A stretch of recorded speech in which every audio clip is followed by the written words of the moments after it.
Sir Yuri, magandang hapon po. Sorry for that. Okay. Magandang hapon po sa inyong lahat. Isang karangalan ang maging bahagi ng programang ito bilang inyong host. Welcome to our webinar entitled Talas at Talab sa Pagpapalaya sa Haraya ni Dr. Rizal. We hope that all of you are here, students of the life and works of Rizal and Political Philippines, grades 11 and 12 of LPU Senior High School, students from different colleges, teachers, researchers, historians, writers, and other guests. I'm Yellow Yuri Domingo, your host. Before we begin our program, let us pray first to our Almighty God for His blessings and guidance. That is to be followed by the Philippine National Anthem. Everyone, let us feel the presence of the Lord. Tawagin natin si Ginoong Nestor Velasco para sa panalangin.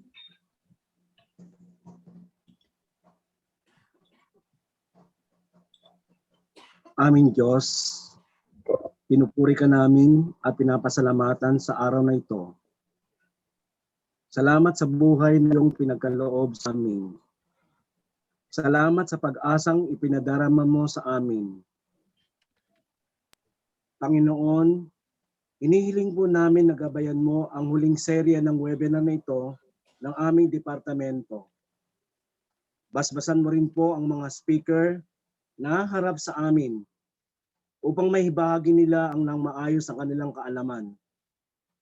Maging ang mga guro na narito ngayon, naway punuin mo ng kaalamang makakatulong sa kanilang mag-aaral. Gayon din ang mga committee, naway magampanan nila ang kanilang tungkulin na may kababaang loob. Mahabaging Diyos, tulungan mo pa po kaming mga narito ngayon na yakapin ang kaalamang ilalatag sa aming harapan. Alam po namin hindi madali ang lahat, ngunit sa awa at tulong mo ay makakayanan namin ito. Salamat Panginoon sa walang sawang pagmamahal sa amin. Kaya't ang lahat ng papuri at pasasalamat ay tangi lamang sa iyo Panginoon. Sa dakilang pangalan mo Jesus. Amen. Para sa kanyang panimulang pananalita.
Para sa kanyang manimulang pananalita, narito po ang Dynamic Chairperson ng Department of Social Sciences and Legal Management, Dr. Abigail Francisco. Located in the heart of Intramuros, the only university founded by a Philippine president, Jose P. Laurel. Maraming salamat, Sir Yuri. To educate, to innovate, Sa positibong perspektibo, ang pandemya ay panahon din upang maipamalas ang kabayanihan ng bawat isa sa atin. Kabayanihang hindi dahil sa posisyon, yaman o impluensya batay sa estado ng isang tao sa lipunan, kundi maging sa bawat makabuluhang gawain na ibabahagi ng mga karaniwang mamamayan. Sa gitna ng krisis sa mundo, ngayon napapahalagahan ng mga serbisyo ng mga kinikilalang frontliners. Ito yung mga simpleng tao na handang magsakripisyo at ilagay ang kanilang kalusugan at buhay sa linya ng trabaho sa industriyang kritikal upang mapanatiling umiikot ang ating bansa. Mula sa ganitong sitwasyon, hamon sa atin na hanapin ang katauhan at kaisipan ni Dr. Jose P. Rizal sa bawat Pilipino. Dahil bilang isang bayani, di maikakaila ang lahat ng nagawa at inspirasyong na ipakita ni Rizal, higit lalo sa gitna ng krisis. Dahil dito, makatwirang suriin at angkupin ang ating sarili sa harap ng pandemya para sa kapwa at para sa bansa, tulad ng bayaning si Rizal. Ayon sa mga primary sources, matatandaan na nagpusang loob na naghain si Rizal ng kanyang serbisyong medikal at maging isang army doctor ng sundalong Kastila sa bansang Cuba habang siya ay nasa dapitan Zamboanga del Norte noong taong 1896. Maliban sa digmaan, may epidemyang namamayani sa bansang ito na nagdulot ng kamatayan sa mga sundalong Kastila. Di man kalahi ang malasakit upang makatulong kahit padigmaan at epidemya at hindi naging balakid ni Rizal. Ganun pa man, batid natin na ang voluntaryong pagtulong na ito ng ating bayani ay nagtapos sa pagbaril sa kanya sa Bagong Bayan na nang inihainan o nang hinainan niya ng kanyang serbisyo. Walang iba kundi ang mga Kastila. Subalit sa kasalukuyang panahon, hindi ang pagbubuwis ng buhay o kamatayan ang basihan upang kilalanin na ang isang tao ay bayani. Kahit sa nasusubok man tayo sa gitna ng pandemya, sapat na ang likas na pagtulong at malasakit na nagagawa ng bawat Pilipino sa kanyang kapwa, Pilipino man o dayuhan. At para sa panghuling serye ng webinar ngayon na may pamagat na Talas at Talab sa pagpapalaya sa Haraya ni Dr. Jose P. Rizal, layunin po ng buong kaguruan ng kagawaran ang mag-iwan sa atin ng kongkretong epekto sa pagpapaunlad ng kaisipan at pagpapatatag ng bawat ambag ng ating bayaning si Rizal. Ito'y pakikibahagi din ng Social Sciences and Legal Management Department na ngayon ay pinangunahan ni Binibining Monica Sullivan. Para sa webinar ngayon, gayon din ng College of Arts and Sciences, ng Kabataang Pangarap ni Rizal at ng National Commission for Culture and the Arts para sa selebrasyon ng ika-160 anibersaryo ng karawan ni Rizal para sa taong ito. Muli, maraming salamat sa inyong pagdalo at suporta hanggang sa huling webinar. Magandang hapon din sa dalawang mahuhusay na tagapagsalita, sa mga kapwa ko guro, mga mag-aaral, at mga panauhing patuloy na sumusubaybay sa mga FB pages. Hanggang sa muli. Maraming salamat. Thank you so much, Madam Chairperson, Dr. Abby Carlos, for that warm and very informative welcome remarks. Before we proceed, here's another announcement. Privacy notice of this webinar is now posted in the chat box. Also, please be informed that this webinar is being recorded for documentation purposes and may be re-uploaded in the official website and other social media accounts of the university. Should you have privacy concerns, please do not hesitate to contact the organizers or send an email to privacy.manila@lpu.edu.ph. Ang piso sa privacy o pag-asapribado ng webinar na ito ay nai-post na ngayon sa chat box. Gayun din, mangyaring malaman at ipag-iingat ba o recording ng webinar na ito ay para sa mga layunin ng dokumentasyon at maaaring i-upload muli sa official na website ng institusyon na ito. Kung mayroon kayong mga atin sa pagkasapribado, mangyaring huwag mag-atubiling makipag-ugnayan sa mga organisador o magpadala ng email sa privacy.manila@lpu.edu.ph. Thank you. Ngayon, upang ipakilala ang ating unang tagapagpanayam, tawagin natin si Ginoong Jefferson Mendez.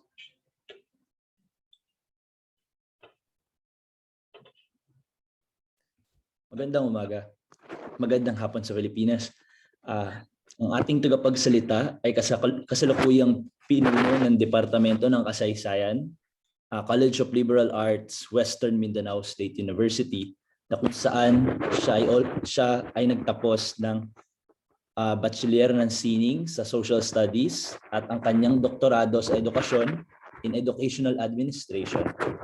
Siya rin ay kumuha ng Master of Arts in Education, major in Social Science sa University of the Immaculate Conception.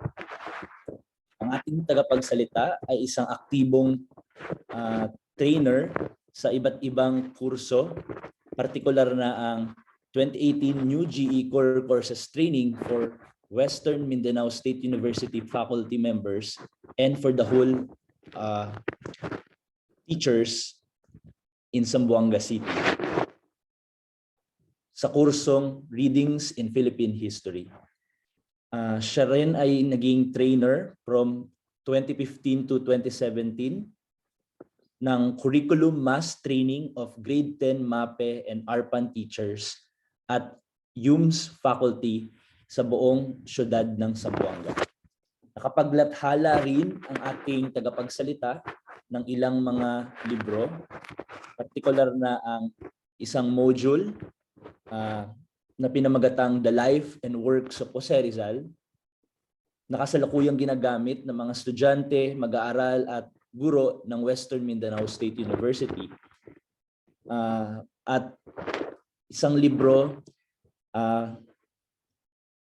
patungkol sa Readings in Philippine History, Professor and Students Edition na kanyang nailathala katuwang si Dr. Evelyn J. Gray na na-publish ng Malones Printing Press and Publishing House. Siya rin ay sumulat ng isang akda patungkol sa Magellan Stopover in Zamboanga na nailathala ng kinaadman Journal of Southern Philippines ng Xavier University. At isang mahalagang akda sa lokal na kasaysayan ng Zamboanga na pinamagatang Historia de Zamboanga, maga lektura na ginagamit at nilathala ng local government ng Zamboanga City. Friends, students, please help me in welcoming our first speaker for this afternoon, si Dr. Ryan Dua Biong. Sir? Maraming salamat, sir. Maraming salamat, Mr. Jefferson Mendez. Napakagandang introduction po. Nakikita po ba ako?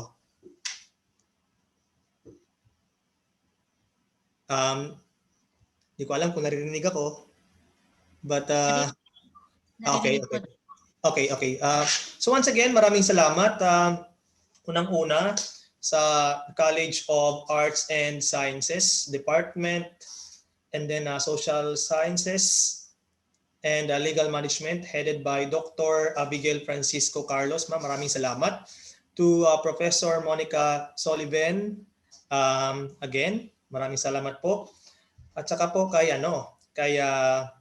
Dr. Angel. So, dahil sa kanya ay hindi po ako ngayon nandito, no? So, pasensyahan niyo na po kasi hindi naman po ganun kalalim ang aking Tagalog. I'm from Zamboanga City and our medium here is Chabacano. So, karamihan din po ng ating mga participants here ay from Zamboanga. So, siguro may konting Chabacano ang aking mixture ng pananalita. And then po sa National Commission Culture of the Arts and of course sa Kabataang Pangarap ni Rizal. So maraming salamat po. And then also to Dr. Maria Carla A. Ochotorena, the WIMSU President, the BPAA, and then Dr. Adrian P. Semorlan, the College of Liberal Arts Dean, and the History Department, and of course, History students of Western Mindanao State University. Okay po. So, welcome po to Kasaysayan by Ryan. Ito po ang usual introduction ko sa aking mga lectures, sa aking mga discussion. Kasaysayan by Ryan. Ito po nagiging brand name ng aking lecture. No? So, the topic given to me for this day is Pagdalumat sa Kaisipang Rizal sa gitna ng pandemya. At first po ay medyo malalim para sa akin yung Pagdalumat. First time ko po siyang narinig. And then I was trying to research on its meaning. So finally, I was able to come up with this one, understanding the ideas of Rizal amidst the pandemic. At first, I really don't know where to start kasi masyado siyang malawak, no, when it comes to the idea of Rizal. But let me just focus around Rizal's time during the epidemic/pandemic in the Philippines and of course abroad. How he dealt with this problem, health issue, and of course meron tayong mga konting uh, prophecies ni Rizal in the end, no, para mas ma-connect natin yung noon at ngayon. Okay, so again, ito po ang aking title or aking topic. So let's proceed po to the next slide.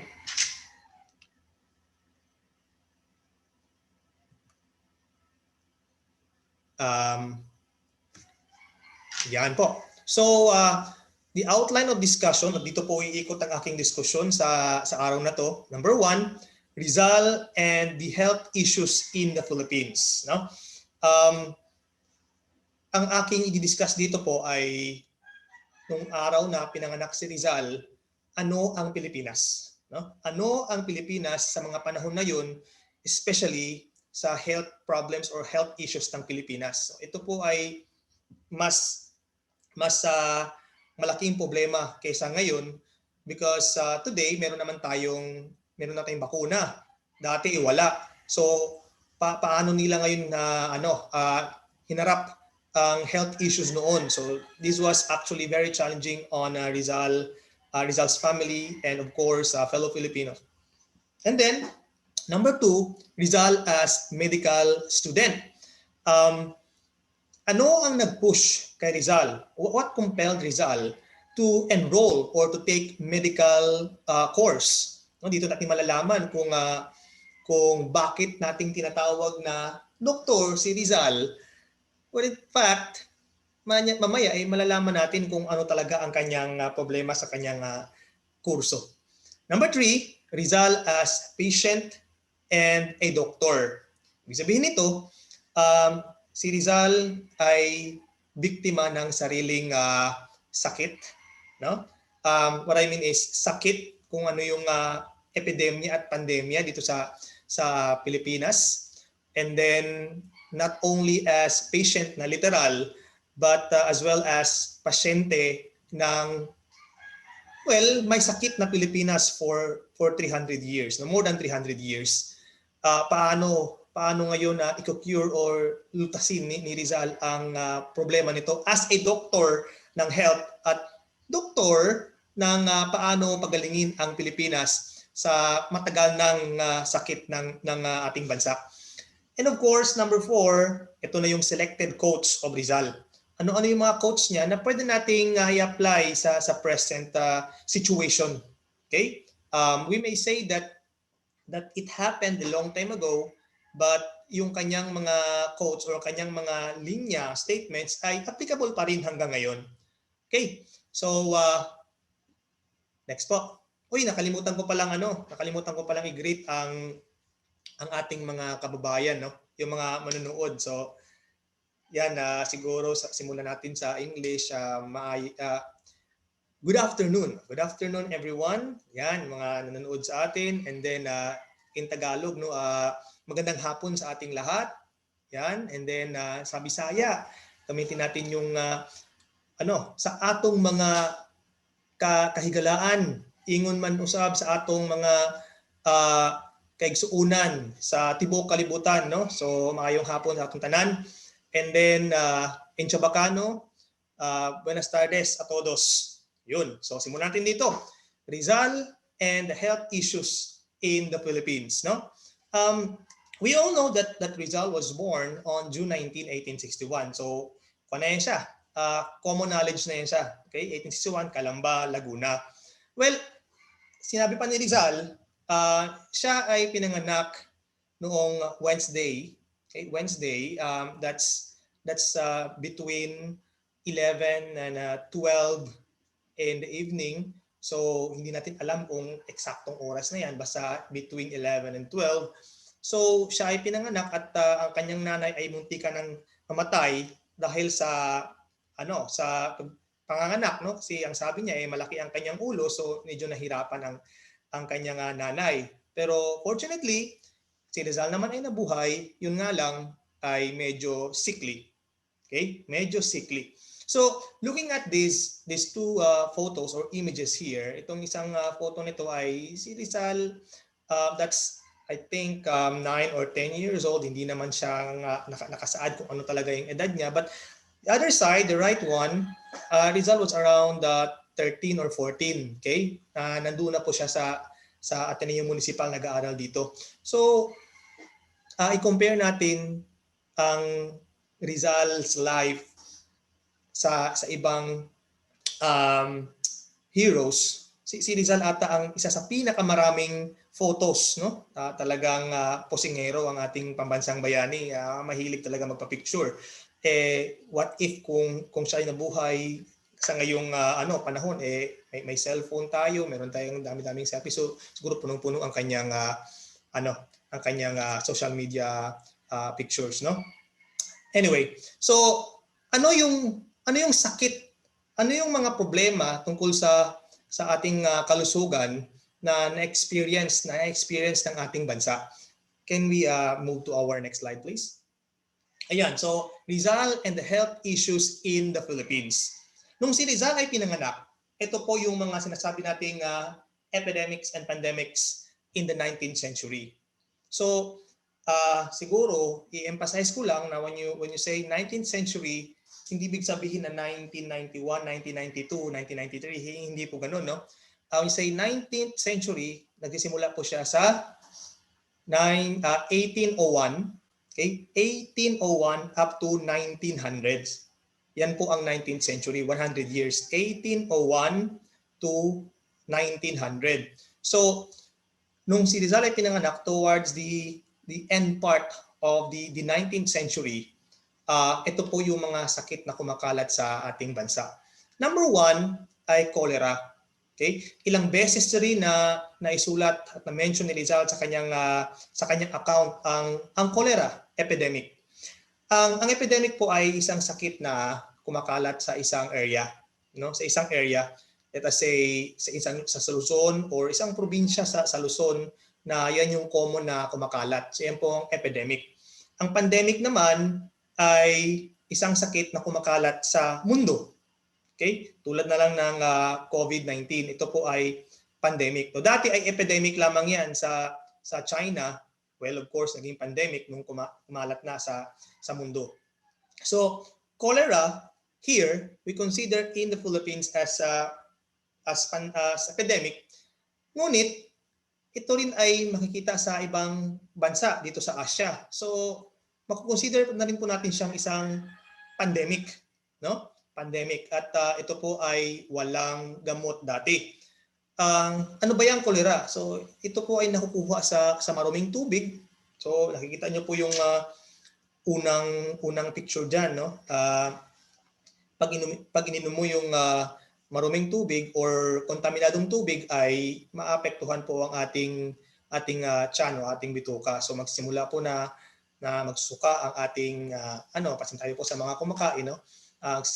Suka yung ating pasyente or ang biktima, and then eventually ma-dehydrate, okay? At magiging color blue ang kanyang balat or skin dahil sa dehydration. Sometimes natawag na rin natin tong blue fever kasi nagiging bluish yung color. And eventually, sa pagsusuka at pagbabawas na hindi na makontrol, ay maaaring mamatay ang isang pasyente, no? Again, wala po siyang gamot during the time. Kaya hindi rin nila ma-check ang sitwasyon ng tubig during the time.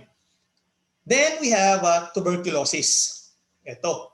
Ang tuberculosis naman ay isang bakterya na umaatake sa ating respiratory system, sa ating lungs most especially. So ito po ay nagko-cause ng alam mo na, similar to COVID or pneumonia, no? Similar to pneumonia na talagang namamaga ang mga tubes diyan sa ating lungs. So eventually mag-irritate, na inflammation, so dugo na po ang ating lumalabas, no, sa ilong or sa bunganga, sa pag-ubo, and then nangangayayat, and eventually mamamatay.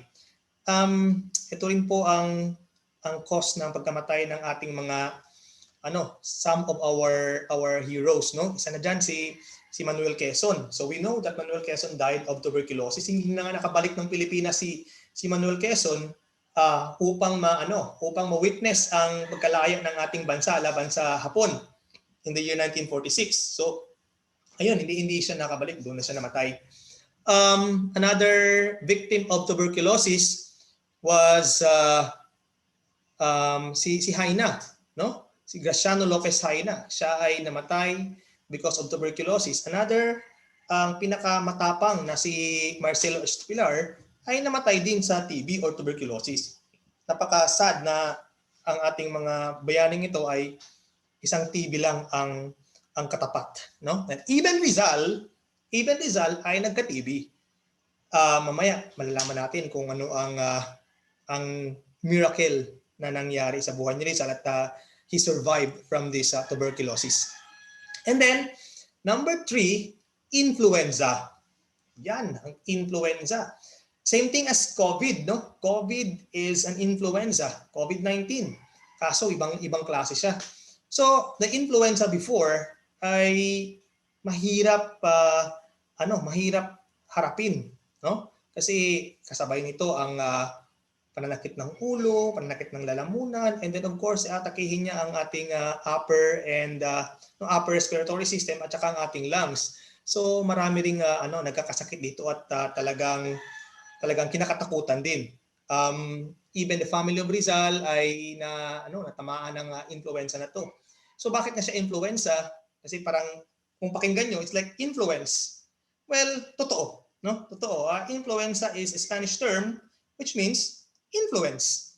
Kasi nai-influensyahan daw itong sakit na to sa panahon. Okay? Tag-ulan, medyo dumadami ang nagkakasakit ng influenza. Sometimes tag-init. So sumasama ang sakit na to sa panahon. So nai-influensyahan yung sakit na to ng panahon. Kaya ang tawag nila dyan ay influenza. That's just parang additional knowledge, especially sa ating kabataan, na hindi naman talaga siguro alam kung saan nanggaling yung term na influenza. In short, that's flu. Yan. So, nagkalat din yan sa Pilipinas at sa ibang bansa. When Rizal was in Hong Kong in the year 1892, okay? In the year 1892, talagang may epidemic sa Hong Kong ng influenza. Number 4, we have malaria, no? Malaria. Ang malaria naman ay isang sakit na nanggagaling sa lamok, no? Dala-dala ng lamok itong bacteria na to or itong parasite, kasi sinasabi natin, it's not a virus, it's a parasite. Kapag ikaw ay nakagat ng lamok, so dadaloy, sasama ang parasite na to sa dugo at siya po ay mag-stay sa ating liver. Okay? Sa ating liver. So doon po dadami ang parasite. So magkakasakit po ang ating pasyente, siyempre, at mag-chill siya. So hindi naman alam kung bakit at sumasakit yung tiyan, and of course nagka-turn into yellow. Kasi nga ang liver ang may problema, nag-yellow ang mata, nag-yellow ang skin. So kung ang cholera ay nag-blue, ang malaria naman ay nagiging color yellow. Isa sa mga nabiktima ng malaria, siguro natin itong lahat, ay si Emilio Jacinto, no? Emilio Jacinto died of malaria. So napakabatang bayani. Well, lamok lang ang nakapatay sa kanya. So napakasayang. Same as Emilio Aguinaldo. Si Emilio Aguinaldo po ay nagkamalaria, swerteng-swerte at nabuhay, no? Alam natin yung story na siya ay nagkamalaria, pero kahit na may malaria, pumunta pa rin sa nagkikipaglaban pa rin, ginagampanan niya pa rin ang kanyang obligasyon bilang pinuno. Ayan. Pero swerte-swerte, hindi ko alam kung paano siya gumaling sa napaka dreaded na disease na to. And of course, we have chicken pox, no? Or meron din tayong tinatawag na smallpox. So ito yung very common na this is a virus. No? This is a virus na kumakalat. This is aerial. Okay, this is aerial. Malanghap mo siya at of course nagka-infection ka na, tumutubo yung mga butlig-butlig or blister sa katawan. During that time, hindi pa naman nila alam kung paano gamutin itong chicken pox. Iba naman ay tinitiris, nag-expose yung sugat, nagkaka-infection. And of course, meron ding iba ay talagang namamatay. So ito po yung mga sakit na kumakalat sa Pilipinas, no, at saka sa ibang bansa in the 19th century na wala pong gamot. So paano po ngayon haharapin ng isang Jose Rizal ang mga sakit na to kasabay ng kanyang misyon na palayain ang ating bayan laban sa kolonisasyon ng Espanya. Okay? So next po tayo. Ayan. So Rizal as medical student. Dito natin malalaman kung paano naging doktor si Dr. Jose Rizal. Pagbalik ni Rizal sa Calamba, Laguna, galing sa Ateneo Municipal or Ateneo de Manila, siya ay siyempre na-impluwensyahan ng kanyang kapatid na si Pasiano upang mag-aral muli. Hindi naman siya pinayagan ng kanyang nanay because we know that the mother of Rizal was already afraid of nakulong din ang nanay ni Rizal for sinabi nating trying to save her brother-in-law, okay, sister-in-law rather, and her brother. May konting problema sa family but in the long run siya po ang nakulong, no? Siya po nakulong ng 1.5 years or almost 2 years, something like that. No, na-trauma si Rizal. Okay? Na-trauma si Rizal, especially nung pagbalik niya galing sa Ateneo, ang kanyang nanay ay dahan-dahan na pong nabubulag. Okay? At ang sitwasyon po sa Calamba ay marami nagkakasakit na wala namang doktor. In fact, according to Rizal, the Spanish health authorities failed to look into this problem. No, the Spanish health authorities were actually impotent to check the health status of the Filipinos. So mas gusto nila atang magkakasakit yung mga Pilipino para dahan-dahan na silang mawala, but focus lang sila sa mga kapwa nila nga Espanyol. So Teodora Alonso, parang ayaw niya, no? Parang giblock niya ang desisyon ni Rizal at ni Pasiano na mag-aral sa Maynila. But muli, pero itong si Francisco Mercado, father of Rizal, alam naman natin na as lalaki, iba ang ating dating. So kailangan mag-aral upang magkatrabaho, upang maging professional. So with the blessing of his father, Francisco Mercado, si Rizal ay kahit na ang kanyang nanay ay hindi pumayag sa kanyang pag-aaral sa UST, si Rizal ay pumunta ng UST at nag-aral. Pero meron po tayong kondisyon nung sabi ng kanyang tatay, no, kanyang ama, na makakapag-aral ka ng kolehiyo provided that ang course na kukunin mo ay Filosofiya y Letras or Philosophy and Letters. So wala naman pong magawa si Rizal. Kaysa naman hindi po siya makapag-aral, pumunta ng UST, University of Santo Tomas, Universidad de Santo Tomas, at nag-aral ng Filosofiya at Letra, okay, or Letras. And then, isang taon niya po ito kinuha sa kabila ng medyo hindi sa puso yung Filosofiya at Letra, siya ay nagsulat at humingi ng advice sa kanyang mga professor sa Ateneo kung ano ang dapat na magandang kurso para sa kanya. So, nabigyan po siya ng magandang idea na kukunin ang medical course. That is why, the following year, 1879, siya po ay nag-shift. Okay? Siya po ay nag-shift to a medical course. Hindi po siya yung Doctor of Medicine, but medical course. Something like a preparatory course for Doctor of Medicine. Okay? Sa UST po yan. Sa limited na courses na meron ang Pilipinas noon at offered sa mga universidad sa Pilipinas, ito po ang napili ni Rizal, again, because of the advice of Father Rector in Ateneo. So, yun po ang kinuha ni Rizal. Another thing is he wanted to cure the blindness, no? The blindness of Achidora Alonso. So, gusto niya talagang makakita muli ang kanyang nanay. Ayan, so natapos ni Rizal ang kanyang medicine sa University of Santo Tomas in the year 1882. After niya ng kanyang kurso, bumalik ng Calamba, at eto na naman tayo, ang sabi ni Pasiano, hindi mo kailangan na magstay dito sa Calamba ng ganung katagal kasi ikaw ay binabantayan ng ating mga kalaban, mga Espanyol. That's why meron tayong konting secret mission at si Rizal ay pumunta ng Espanya.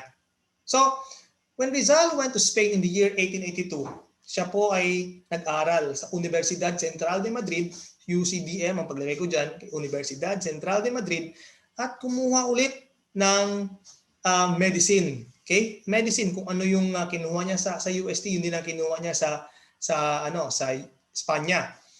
Licentiate in medicine. And then, in the year 1885, siya po ay graduate ng licentiate in medicine, pero hindi niya po nakuha ang Doctor of Medicine. Okay? Doctor of Medicine was not awarded to him. Why? Because he was not able to finish his thesis. Okay? Ang kanyang research hindi niya natapos, so hindi niya nakuha yung Doctor of Medicine. But again, licentiate in medicine only.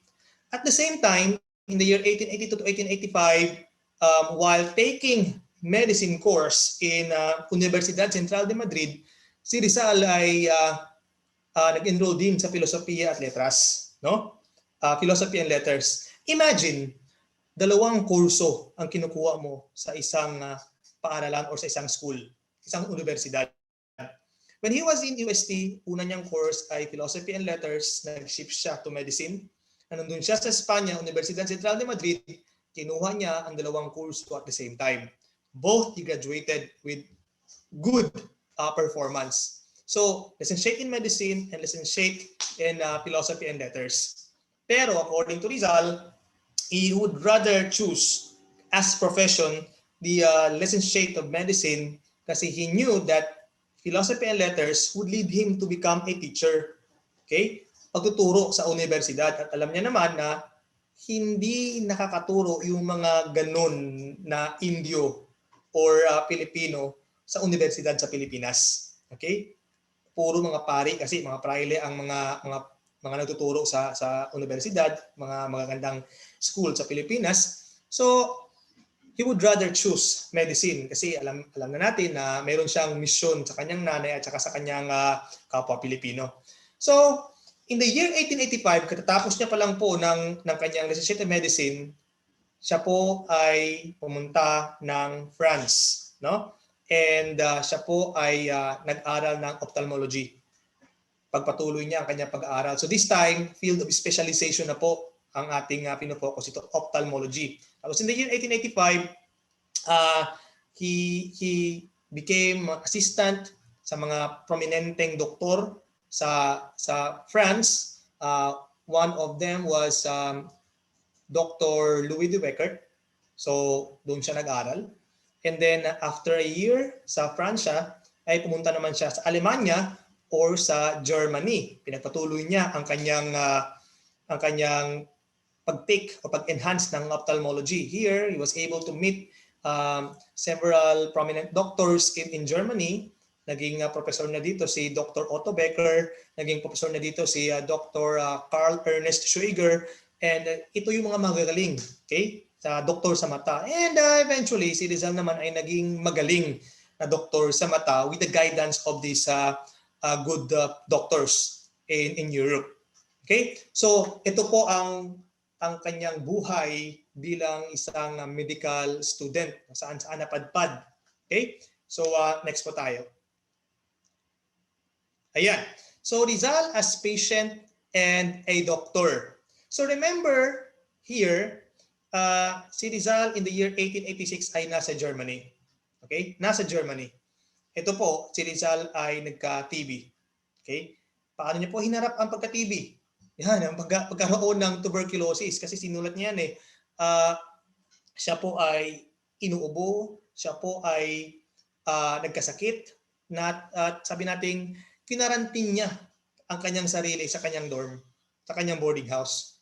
Okay? Though aside from the fact that he was facing a worse German winter of 1886, hindi naman basta-basta nakakalabas dahil sa sobrang lamig.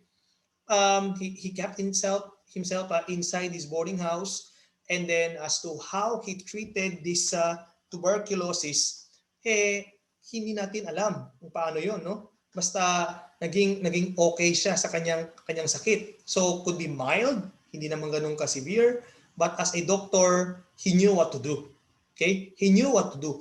And luckily, his friend from Spain paid a visit, okay, sa boarding house niya sa Germany, si Dr. Maximo Viola. Si Dr. Maximo Viola ay alam nating tumulong kay Rizal sa pag-finance ng kanyang Noli Me Tangere. Kasi si Rizal was already dying of his sickness, pero tuloy-tuloy pa rin ang kanyang pagsulat ng kanyang Noli Me Tangere dito sa Germany, no? In fact, ang saya pa nga ni Rizal some pages ay tinapon niya sa fireplace dahil wala na, he saw no hope of having it published, kaya kanyang tinapon, pero kinuha niya rin ulit 'yun.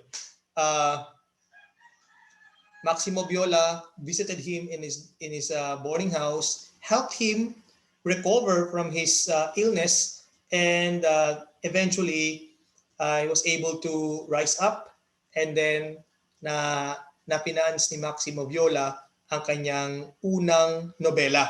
Okay, so thanks to Maximo Viola, kasi dahil sa kanya, siguro hindi na-publish ni Rizal ang Noli Me Tangere. So in that case, Maximo Viola was also Rizal's hero. Okay? Ang ating pambansang bayani ay meron ding bayani.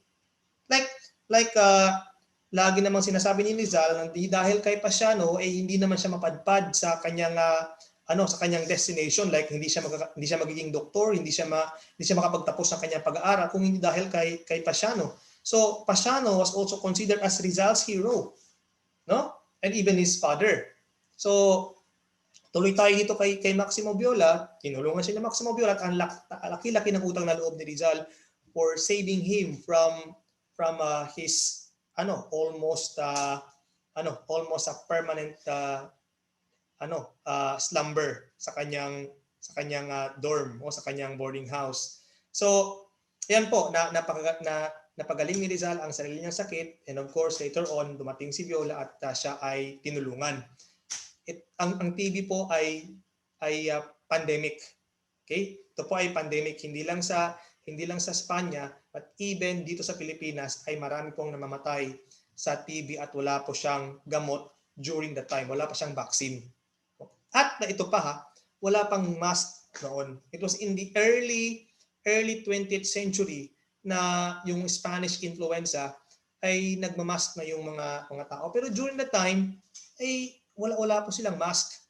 So hindi pa nila alam kung gaano ka delikado ang kausapin mo ang isang tao face to face kung ikaw ay may TB at baka ikaw ay matalsikan ng alam mo na, okay? Ng virus at the long run magkakaroon ka rin ng TB.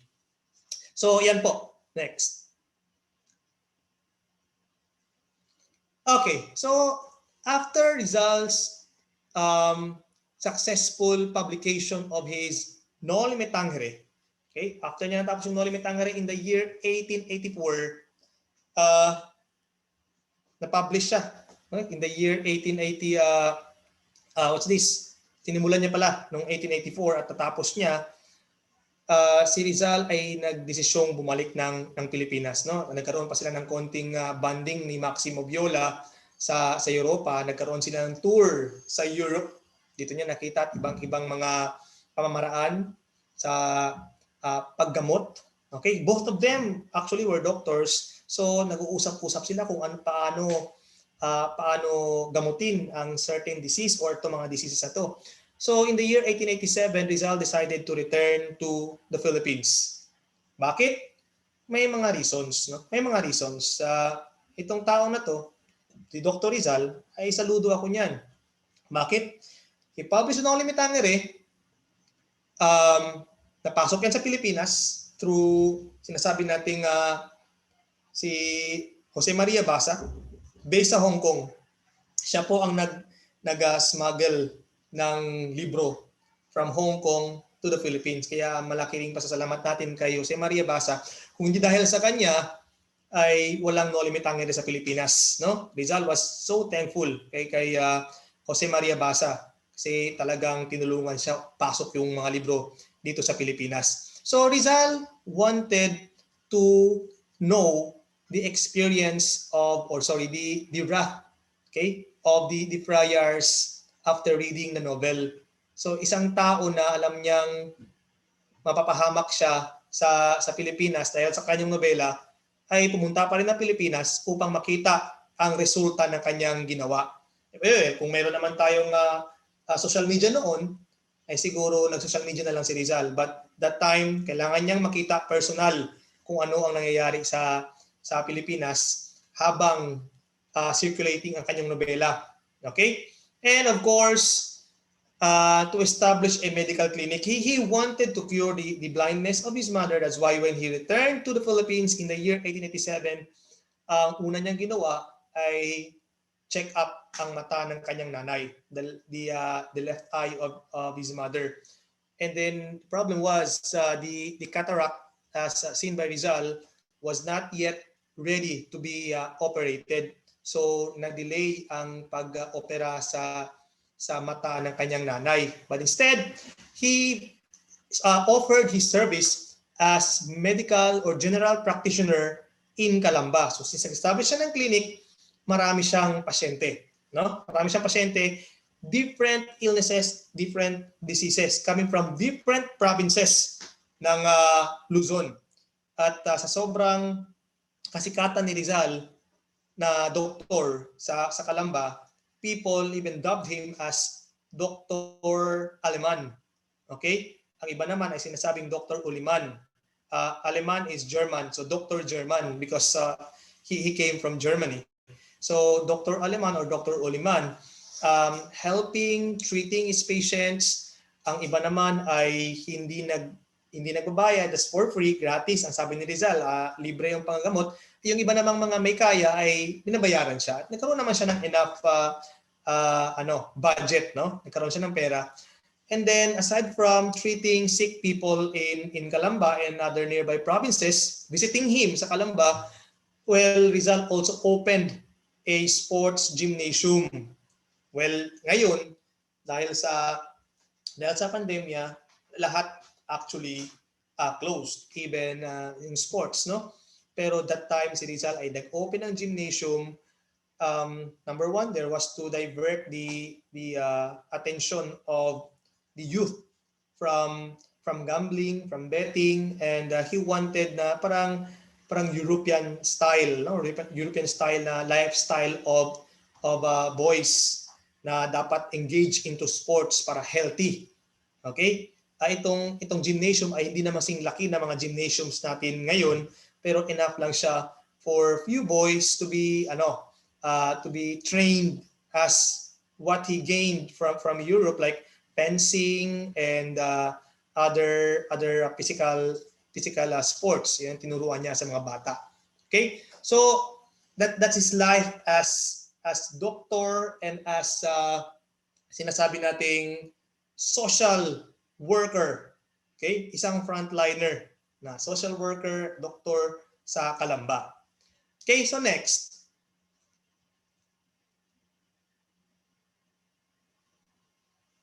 Yan naman.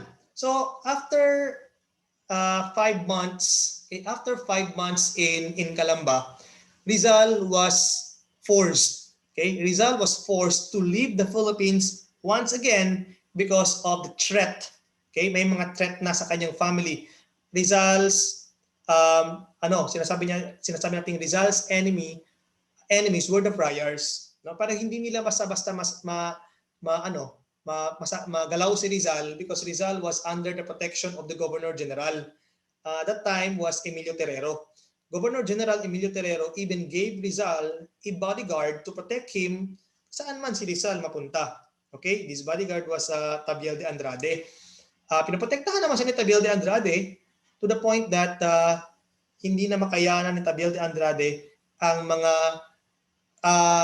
paninira at mga threat sa buhay ni Rizal, at even himself na Espanyol na bodyguard ni Rizal ay may threat na rin from the friars at ang family ni Rizal. So he was advised to leave the Philippines for the second time. That's why Rizal left the Philippines. So he went to Hong Kong, to Macau. In fact, he really went to Hong Kong in order to meet the person responsible for the smuggling of Noli Me Tangere novel sa Pilipinas, si Jose Maria Basa. So pinuntahan niya si Jose Maria Basa sa Hong Kong, pinasalamatan niya, nagkaroon sila ng magandang usapan, nag-tour sila sa Hong Kong at sa Macau. But after that, Rizal went to Japan. Doon niya nakilala si Osei-san. Doon niya nalaman ang buhay ng mga Hapon, kung gaano sila ka-industrious, gaano sila ka-hardworking. And then Rizal went to the United States of America. Siguro natin to, no? He went to the United States of America, crossing states. He went to San Francisco, California. Nag-different states siya, on board a train at napuntang New York. There, he saw the discrimination. Okay? The discrimination of the whites against the blacks. So parang the same ang nangyayari sa Pilipinas, no? We were also being discriminated by the whites, talking of the Spaniards, kasi color brown tayo, doon sila black. So wala nang difference, sabi ni Rizal. From there, sinabi natin when Rizal went to the United States of America, hindi siya basta-basta pinababa. When he was in Japan, okay, he had a fruitful days in Japan, and from there he went to the United States. Pagdating niya sa port ng United States, hindi siya pinababa at iba pang pasahero because according to the American health authorities, there was a ravaging cholera epidemic, cholera epidemic in Asia. In Asia. So I think they were referring to like Japan. But Rizal himself told the Spanish health authorities that he was a doctor, that he's a doctor. He knew that meron kung ano yung sitwasyon sa lugar na pinuntahan niya. So he tried to defend his side, and those who were Chinese and Japanese inside the ship who were just trying to land in the United States of America. But a few days later, Rizal was allowed to disembark the ship rather.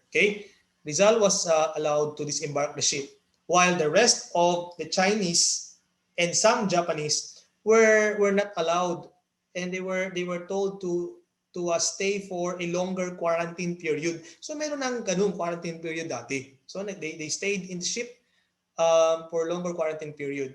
So si Rizal ay nakababa. So talagang merong epidemya. At isa sa mga lugar na naka-experience yan ay ang Pilipinas. So from there, Rizal went to London. London, and from London bumalik siya ng Espanya upang makilahok talaga, no?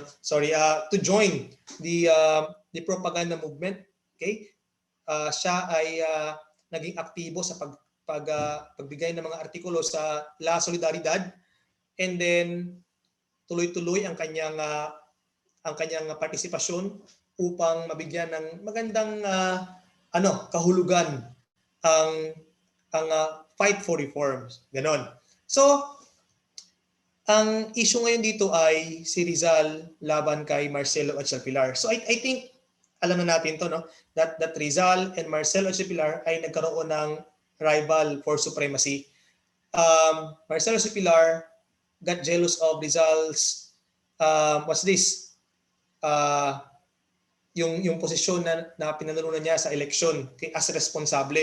So siya ngayon ang magiging leader sa mga ilustrado sa Europa at magiging ang sabihin natin na handler of La Solidaridad. So Marcelo H. Pilar, being the editor-in-chief of the newspaper, got jealous at of course nagkaroon sila ng misunderstanding at clash ni Rizal, and that compelled Rizal, that forced Rizal to finally leave the propaganda movement, stop writing for La Solidaridad dahil sa kanyang hindi magandang relasyon dyan kay Marcelo H. Pilar dahil sa leadership issue. So Rizal published his second novel, El Filibusterismo, and then after publishing it, na-forward ulit sa Pilipinas, and after nung nalaman niya na dumating na yung libro sa Pilipinas, Rizal decided to return to the Philippines once again.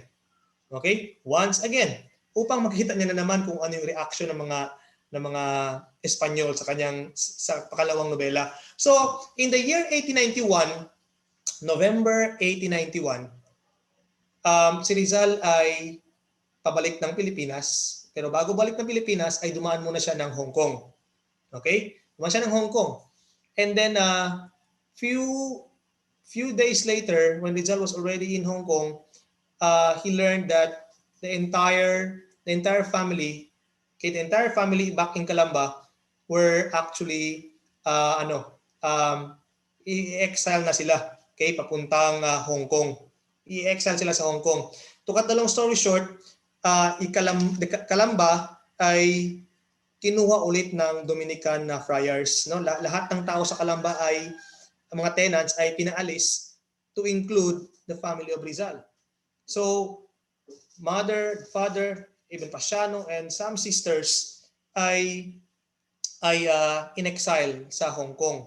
So Rizal was surprised, no, and so happy to be with his family in Hong Kong. Ito yung kanya siguro first and the last family reunion abroad.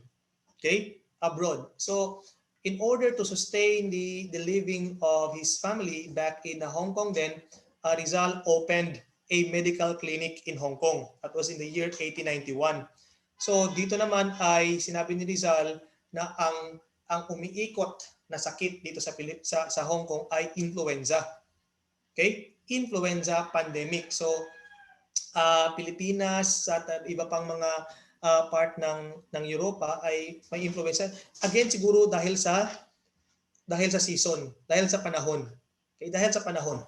Now, Rizal even brought a letter to Blumentritt. He said that his mother, one of his sisters, and some nieces and nephews ay natamaan ng influenza. At malaking pasasalamat niya ay naging okay naman sila. Si Rizal ay naging sikat na doktor sa ophthalmology sa Hong Kong. Marami siyang mga pasyente referred by Dr. Marquez. No? Dr. Marquez is good friend. At nagkaroon naman siya ng magandang financial status. Yan. Sa Hong Kong. But of course, despite his being with his family at magandang buhay sa Hong Kong, well, iniisip niya pa rin yung mga tao sa Calamba. Pinaalis ang mga tao sa Calamba at nasaan na sila ngayon. Well, swerte lang sa Rizal family dahil sila ay na-exile sa Hong Kong.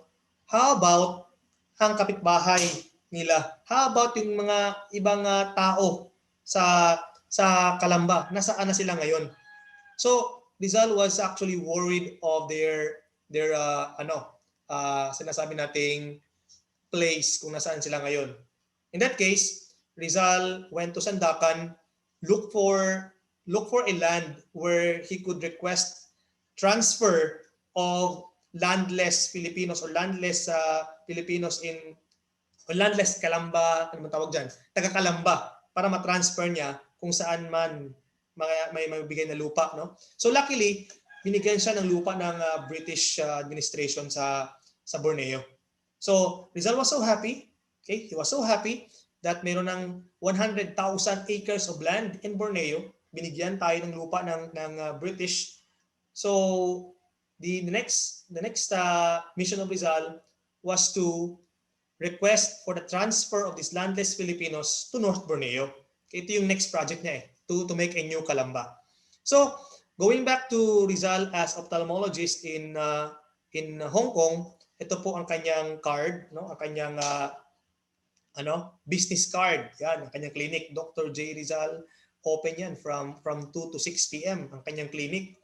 And then that's the Aguilar Street, 5th, number 2 of Red Naxela Terrace. So nandito yan sa kabila ng kung nasaan yung Hong Kong Disneyland, no? Kabila. So ayan. Looking at these pictures, ito namang isa ay painting, ito namang isa ay check yung mata. Imagine mo kung ano lang yung technology before compared sa technology ngayon para ma-check mo ang problema sa mata. Okay, so again, it was also here where Rizal was able to attract the attention of, well, significant persons, no? Significant persons, pero hindi si Rizal tumagal sa Hong Kong. Kasi, again, ang mission niya, when he was given the land, okay, he was given the land in North Borneo, it's time for him to ask from the Governor General, okay, to ask from the Governor General upang ma-allow na yung mga landless Filipinos to transfer to North Borneo. So Rizal returned to the Philippines in the year 1892. So he became, he practiced his profession as doctor, then ophthalmologist and general practitioner from November to June 1892 in Hong Kong. Okay? So next po tayo. Ayan. So nakita niyo yung timeline, no? Dapitan 1892 to 1896. In the year 1892, Rizal returned to the Philippines. Number 1 there was to talk with the Governor General. No? Kausapin yung Governor General so that the landless Filipinos would be allowed to transfer to North Borneo. So, ang sabi pa ng iba, it was actually a wrong move, an anti-patriotic move, even the friends of Rizal back in Europe, to let the Filipinos transfer from Philippines to other territory, like foreign territory, North Borneo. Okay, that's Malaysia. Ipa-transfer mo doon. So, that's anti-patriotic. But Rizal was just thinking of saving the lives of the landless Filipinos instead of thinking more on the patriotism thing. Okay? Yun yung pumasok sa utak niya eh. Kasi swerteng-swerte ng pamilya niya nasa Hong Kong while others were suffering. So, when he returned to the Philippines, ayan na nga, pumunta siya sa Governor General and then he would even ask for the pardon of his father, in which na-pardon naman ang kanyang tatay. So they were allowed to return to the Philippines from Hong Kong. Okay, na-pardon na dahil kasalanan ng tatay daw sa Calamba agrarian trouble. So nahuli at natapon sa Hong Kong. Ngayon na-pardon na ng Governor General. And Rizal was also active on trying to establish a new organization. Actually, he wanted to prove to Marcelo H. Del Pilar that it's actually fighting for the Philippines in a foreign land is useless. The propaganda movement, La Solidaridad, the propagandists in Europe, pinaglalaban nilang ating bansa sa ibang bansa na hindi naman nararamdaman ng Pilipinas kung ano yung pinaglalaban nila. So Rizal told Marcelo H. Del Pilar and of course other propagandists, the battlefield is no longer in Europe. The battlefield is already in the Philippines. So Rizal returned to the Philippines and established the Liga Filipina. Okay? The Liga Filipina on July 3, 1892. Tignan nyo yung year sa taas, no? 1892. Now, the Liga Filipina was not actually an anti-Spanish movement, but it was just to promote education, to promote the solidarity of the Filipinos, no? Pero si Rizal gusto niya kasi yung mga may pera, kaya he invited those who were wealthy. Okay? Pero open naman siya for those who were not that wealthy. That's why when Andres Bonifacio learned of Rizal's arrival and about to establish the Liga Filipina, he never wasted time to attend the founding of the Liga Filipina. Dala-dala niya ang kanyang mga kasamahan. No? Kasi alam natin si Andres Bonifacio ay diehard kay Rizal. He even had the 2 copies of the novels of Rizal, No Limitang at Filibusterismo. And it was the first time when Rizal and Andres Bonifacio met eye to eye. First time, and probably the last. Okay? Probably the last. But again, Andres Bonifacio was the greatest fan of Jose Rizal. So the organization Liga Filipina was just it existed only for like 3 days because Rizal on July 6, 1892 was arrested and was exiled to Dapitan. Eto na. Exiled to Dapitan. Towards the end of July, Rizal arrived in Dapitan. So why Dapitan? Because it's lonely out there. Okay, it's lonely out there, and it's actually the request of the Jesuits. Okay, because Mindanao was under the missionary jurisdiction of the Jesuits, na sa Mindanao siya ipatapon at babantayan niya si Rizal sa Dapitan instead of elsewhere like Guam, no? So the Spanish authorities or the Governor General allowed the request of the Jesuits so that Rizal would be exiled in Dapitan. So going back to Dapitan in the year 1892, he stayed there for like 4 years until 1896. So there he practiced his medical profession in Dapitan, no? Practiced medicine. Ang saya pa nga ni Rizal, every morning up to 12 o'clock, dyan lang ata siya nagiging active as doctor, and from there, babalik siya sa kanyang lugar sa Talisay para turuan naman ang kanyang mga estudyante. So he practiced his medical profession in Dapitan and as well as his teaching profession in Dapitan. So halos lahat na practice niya sa Dapitan. People were sick, okay? And walang doktor. So Rizal was just like angel from up above na nahulog sa Dapitan and saved the lives of the Dapitanos, no? So when people learned of the great doctor in Dapitan, so from Dumaguete, from other municipalities of northern Mindanao and even western Mindanao, paid visit to Rizal's residence in Talisay para magpagamot, no? Ayan.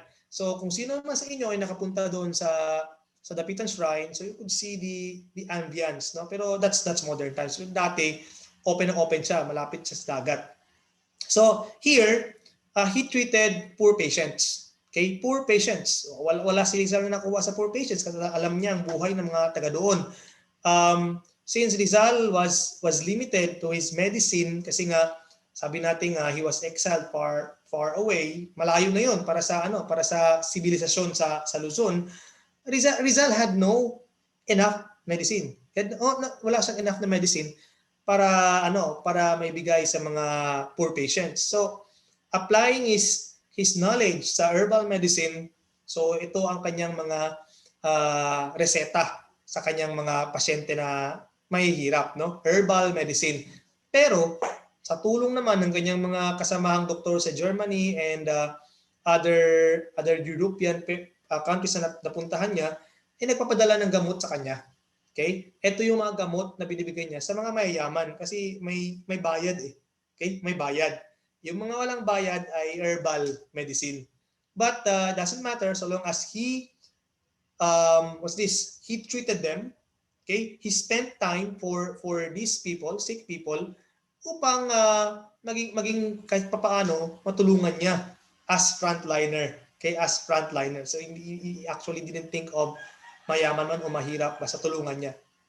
And then in the year 1893, the mother of Rizal and some sisters visited him in Dapitan kasi from Hong Kong they were pardoned. Okay, they were pardoned by the Spanish administration here in the Philippines and allowed to return to the Philippines. So yung nanay niya ay pinuntahan siya and Rizal successfully operated the left eye of his mother. Actually, right eye. Right eye. Yung kanina sa Hong Kong, Rizal was able to successfully operated the left eye of his mother. So naoperahan niya sa Hong Kong yung kanyang nanay, naoperahan niya rin ang mata sa Dapitan.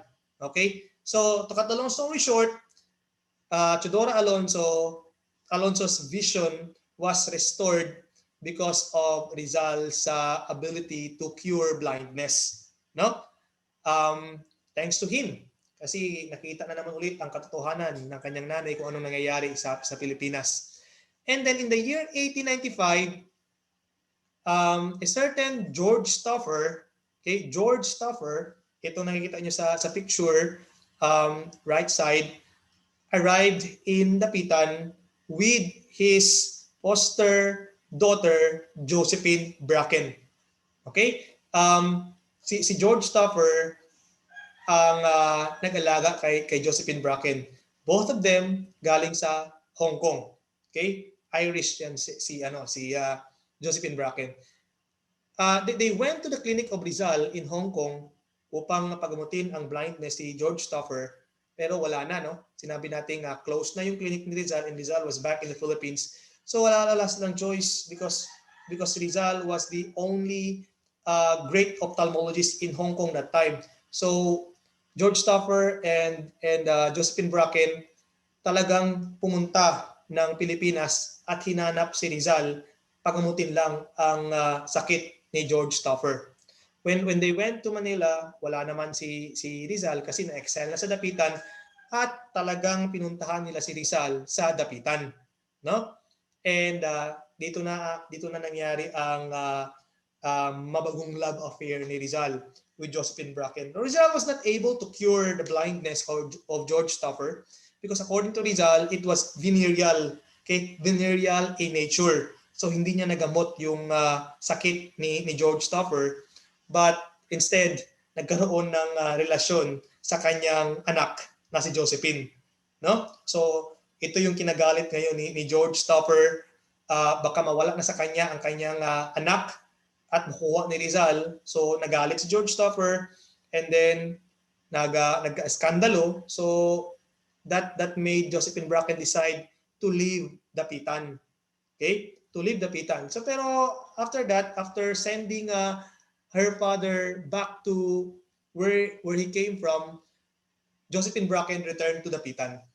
Okay? And to be with Rizal for like the remaining months of Rizal in Dapitan. So again, he practiced his medicine in Dapitan. He practiced his medical profession in Hong Kong and in Calamba, and the nature of his practice was because of the sad condition of the people. Okay, the sad condition of the people na hindi naman tinitignan ng health authorities sa Pilipinas. So may pinagugutan si Rizal. May pinagugutan. Though there were many doctors, but others were not actually practicing. Umaalis, pumunta ng ibang bansa at doon sila nagpa-practice sa ibang bansa. Si Rizal, gusto niyang siya mismo ang magiging model ng isang pagiging doktor sa pagtulong sa ating kababayan. So, this is it, no? This is it. Meron na tayong tinatawag na foundation why Rizal was so into the health and status of his poor countrymen. Next. We have here selected quotes of Rizal. I actually got this from some books, no, some books and some quotes. At gawin natin ngayon ay though he wrote this in the late 19th century, pero para sa akin, para siyang isang prophecy na pwedeng i-apply ngayon. Okay? Pwedeng i-apply ngayon. And even you yourselves, while reading these quotes, mapasok sa utak ninyo na, oo nga no, itong quote na pala to ay pwedeng, pwedeng noon nangyari, pero pwedeng nangyayari din ngayon. So, let us see. Number 1. Ayan. Ever impelled by the invisible power destined to roam from east to the west. Ano ang pumapasok sa ating mental or faculty pag ito ay ating nabasa? Ever impelled by the invisible power destined to roam from east to west. So Rizal wrote this as a courage of being a Filipino. Okay? Being a Filipino, ito ito yung aking daladala na courage, na tapang galing sa East, Pilipinas. At siya ay nag-travel papuntang West, Europe and America. Nadala-dala niya itong invisible power na to. Okay? Yung courage, yung determination. Pero pag ating basahin ulit, para siyang something to do with the present pandemic. No? Ever impelled by the invisible power. So what's this invisible power? Pwede ito yung sakit, ito yung COVID-19. And then destined to roam from east to west or to the west. Pwedeng nabuo siya dito sa east. Okay? Ang east kasi is Asia, particularly in China. And then siya ay nag-roam papuntang west like Europe and America. So as for me, parang nakita ni Rizal, though iba ang kanyang intensyon, parang nakita niya na pwedeng mangyari ito, no? Nang galing sa Asia, napupunta sa Europa at sa Amerika. So kung ano man yung invisible power na yan, para sa akin ay something to do with the present pandemic, no? Present pandemic. And then next, eto, China will consider herself fortunate if she succeeds in keeping herself intact and is not dismembered or partitioned among the European powers that are colonizing the continent of Asia. So analyze this. Okay, China will consider herself fortunate. Is China fortunate na despite the fact that the disease came from Wuhan, China, intact pa rin siya, even getting stronger. Okay, even getting stronger. Well, accordingly, succeeds in keeping herself intact. Well, I know China is still intact. Hindi basta-basta magalaw ng ibang lugar, ibang bansa ng China. Okay, and even United States of America, even Europe, hindi nila basta-basta magalaw ang China. Well, and it's not dismembered or partitioned. Even if they are blaming China for spreading this COVID-19 around the world, but taking in consideration the economic benefit they are getting from China, no?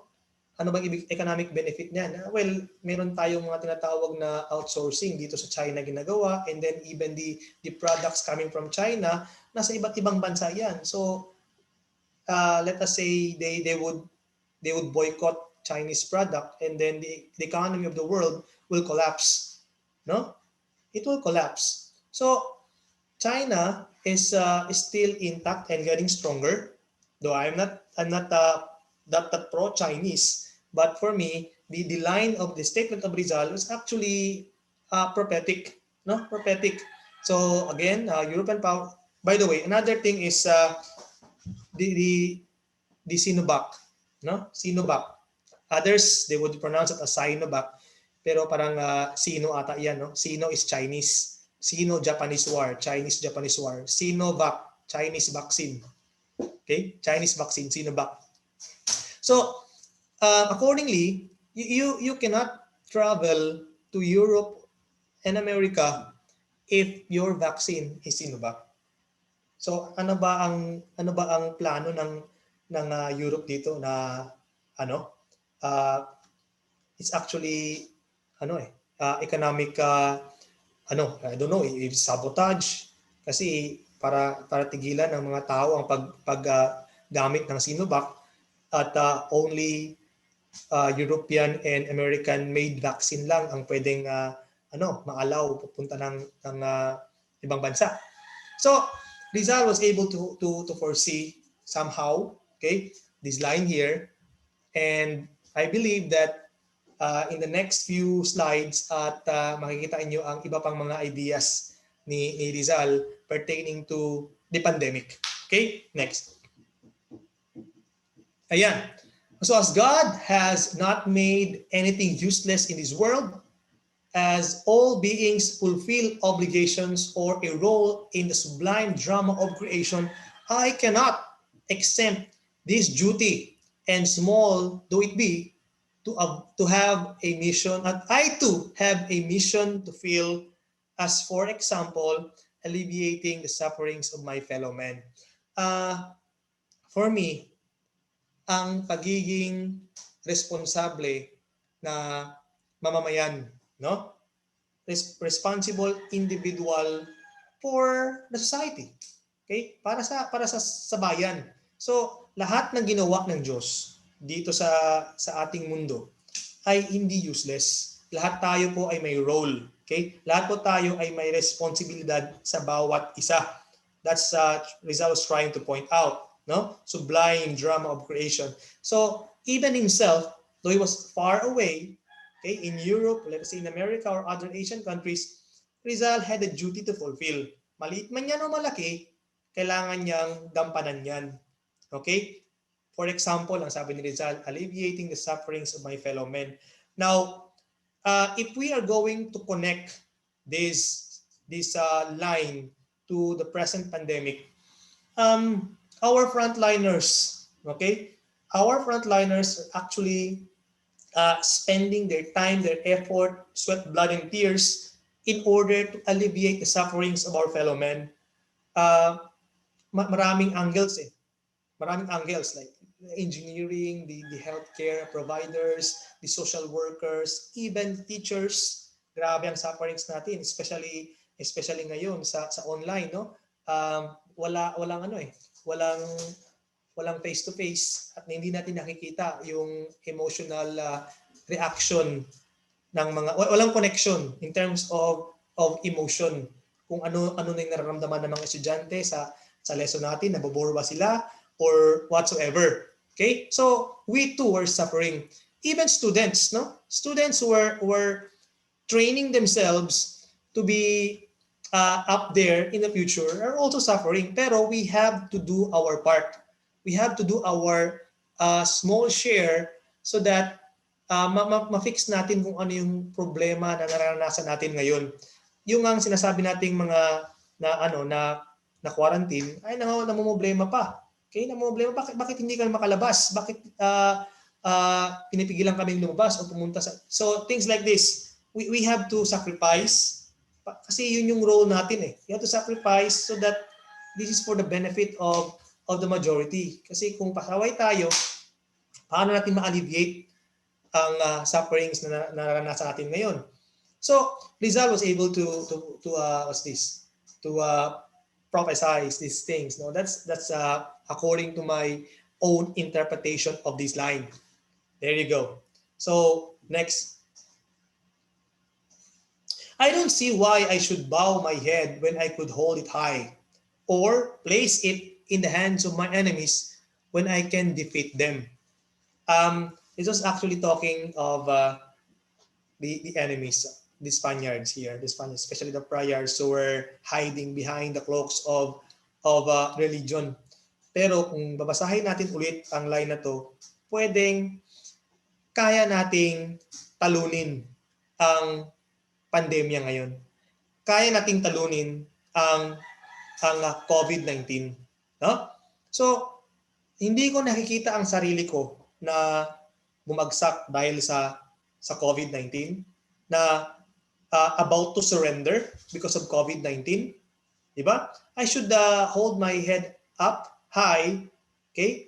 And then kailangan gamitin ko ang aking mga kamay laban sa maghugas ng kamay, sabi niya. Pero iba't ibang line na to. Gamitin ang ating mga kamay upang talunin ang ating common enemy, COVID-19.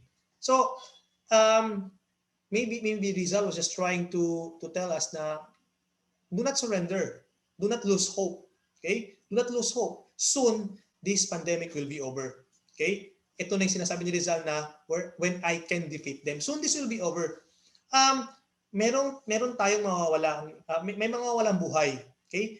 Pero itong mga nawalan ng buhay, syempre, ay isang sakripisyo na dapat nating harapin at tanggapin.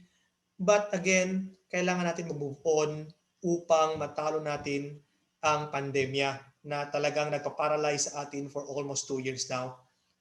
Okay? So, I also like this line of Rizal here. When I can defeat them, do not worry, do not lose hope. Again, connect mo yan sa number 1. Each and every one of us ay may role na ginagampanan nang dahil dito nabubuhay ng ating loob. Okay? So Huwag po tayong give up. Next po. Dying people do not need medicine. The ones who remain do. So you may perhaps disagree with this, especially yung mga na may experience na biktima ng COVID and mga nawalan, no? Well, maybe Rizal was just trying to point out na yung about to die, kahit na anong medicine ang bigyan natin diyan, talagang hindi na mabubuhay. Kung oras mo na, ay oras mo na. Yan yung point diyan, no? In fact, bedridden people or yung mga nasa ICU, hindi na aman ata gamot ang nagpapabuhay sa kanila, kundi yung kundi yung oxygen or ang mga natawag nating facility na nakasaksak sa katawan. Yun nagpapabuhay sa kanila. Pero medicine, I think, hindi na ganun ka-effective. But according to Rizal, the ones who remain do. Well, in fact, Rizal has a point. Okay? He has a point. Tayo mga buhay, tayo ang nangangailangan ng medicine. At one great example of that is the vaccine. Okay? The vaccine. Tayo mga nabubuhay, kailangan natin ng vaccine. That's why kung sino pang hindi nakabaksin dyan, ay kailangan nyo naman pa-vaccine. Do not worry of the bad news you hear from social media and YouTube or others na 2 years lang daw ang span of life kapag ikaw ay nag-vaccine. Well, I think it's not true. No, it's not true. We have to be educated. We have to read and learn, and wag tayo basta-basta maniwala sa mga sabi-sabi. So as history students, okay, kailangan mag-imbestiga tayo, alamin natin ang veracity of the news. So going back to this quote or line of Rizal, well, though dying, itong dying na to, sinasabi diyan ay talagang wala nang chance na mabuhay. So huwag nating pilitin na bigyan ng gamot kasi we know that eventually hindi talaga mag-e-effect yan. Ito namang nabubuhay, sila ang nangangailangan ng gamot at sila ang nangangailangan ng bakuna. Okay? So next po. I die without seeing dawn's light shining on my country. You who will see it, welcome it for me. Ganda ng parang hindi ko na makita yung day, pero kayo mga nabubuhay, i-welcome nyo yan habang kayo ay buhay pa. Something like that. Do not forget those who fell during the night time. So, wag po nating kalimutan ang mga nagsakripisyo para sa bayan. Okay? Healthcare workers, doctors na nabiktima ng COVID, mga namatayan, ang mga senior na alam nating hindi nakayanan ang sakit, ang mga ibang sektor ng lipunan na nabiktima rin po ng COVID-19, wag po natin silang kalimutan, no? Do not forget them. Kaya kasi sila ay kahit paano gumawa talaga ng paraan, kaso lang ay hindi nga nakayanan yung katawan. So, aside from the victims of the pandemic or the COVID-19, the recent crash of C-130, well, napakasakit malaman na ang dami nang namatay. Nagland na po sila, no? Touchdown na po, but then unfortunate thing happened. So it crash landing, it exploded, marami pong namatay. So please do not forget those who fell during the night time, yung mga hindi literal na night time, but mga namatay sa gitna ng pandemya. Okay? Sila po ay kino-consider nating heroes. Okay? So in their own little way, we consider them heroes kasi going back to the first line of Rizal, lahat po tayo ay may role na ginagawa o ginagampanan. So once you're doing your role, isa ka ng bayani. Okay? Those who had fallen dito sa C-130 air crash, ito namang mga nabiktima ng COVID-19, kahit ano pang sektor ng lipunan na yan, ay talagang huwag nating kalimutan. Okay? So next po. Ayan, so I guess I'm about to end my discussion here. On the field of battle with the frenzy of light, others have given their lives without doubt or heed. The place matters not, cypress, laurel, or lily white, scaffold or open plain, combat or martyrdom's flight, of this ever the same, to serve our home and country's need. Actually, this line is from Mi Ultimo Adios. No? So, lahat po tayo ay nasa field of battle. No? Lahat tayo nasa field of battle, nasa education man yan, or sa health, or sa social work, or sa engineering, or ano pang aspeto ng buhay, lahat po yan ay field of battle. So, mangyari ay tayo ay magsisilbi para sa ating bayan. Okay? So, hindi natin makayanan makita ang Pilipinas na ganun-ganun na lang na babagsak. So, we have to serve our home. We have to serve our country according to its need. So, let us do our share. Let us do our part as Filipinos, no? Again, we consider this as battlefield. Lahat ng ating ginagawa, lahat ng ating endeavors, to ay battlefield na kailangan ating panalunan. Next po. I believe I only have like 5 minutes. Pray for those that hapless have died, for those who have suffered the unmeasured pain, for our mothers and bitterly the wounds have cried, for widows and orphans, for captives and tortured tried, and then for thyself the redemption thy might gain. So, pagdasal natin ang mga na biktima, no, ang mga namatay. Alam natin na may mga nanay, ay mga na naging widow, maraming umiyak, of course, orphans, namatayan ng parents, no? Dapat pagdasal natin sila. Yun naman talaga ang pinaka-powerful na sandata natin ngayon ang Diyos. So, let's do our part and let us pray for God will do the rest. So, continue. Ayan. The youth is the hope of our future. This is common, okay? Wala naman tayong ibang mapuntahan kundi ang youth, ang next generation. So, we are in the middle age, yung mga teachers or mga ibang professionals, we teach young boys, young kids, or the youth kasi sila ang mag-replace atin. We do not stay in this planet forever. So we train the youth because they will replace us sooner or later. So correct si Rizal, no? The hope is that the youth is the hope of our future. Next po. Filipinos don't realize that victory is the child of struggle that blossoms from suffering. The redemption is a product of sacrifice. So tama 'yan, no? Ang ating pagstay lang sa bahay ay isang struggle 'yan na ma-change ang ating quarantine status para sa akin, no? So the blossom from suffering, the redemption is a product of sacrifice. So maatin din natin ang magandang buhay after ng lahat ng mga 'yan. So we don't realize that, okay, that victory is a child of struggle. So we struggle, but in the long run, because of the good performance or submitting struggle of our frontliners, soon we'll have our better lives. Okay? So kailangan ko lang siyang bilisan kasi ano na po, lapit na po. Next. Okay, the example could encourage others who only fear to start. One great example here is yung vaccine. Ang daming nag-doubt sa vaccine, no?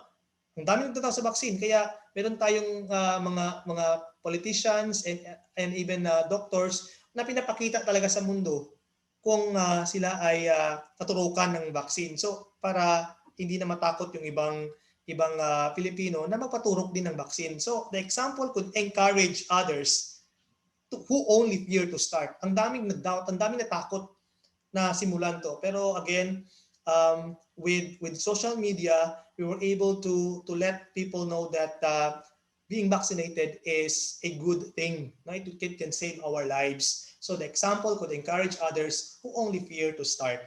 Sige po, next po. Desiring thy welfare, which is our own, and seeking the best treatment, no? I will do with thee what the ancients did with their sick. Ano ba yung ginawa nila dati? Exposing on the steps of the temple so that everyone who came, okay, so divinity might offer them remedy. Ang line na to, sinasabi ni Rizal, na isa lang naman talaga ang solusyon. bumalik loob tayo sa Diyos. Magdasal tayo, magtiwala tayo sa Diyos. Yan yun. Okay? Divinity might offer them remedy. So, whatever happens, we pray. Kahit ano pang religion mo, maniwala ka sa may kapal. Okay? Kasi may plano ang Diyos para sa atin. Okay? So, whatever it is, we should always pray, we should always believe, and keep the faith.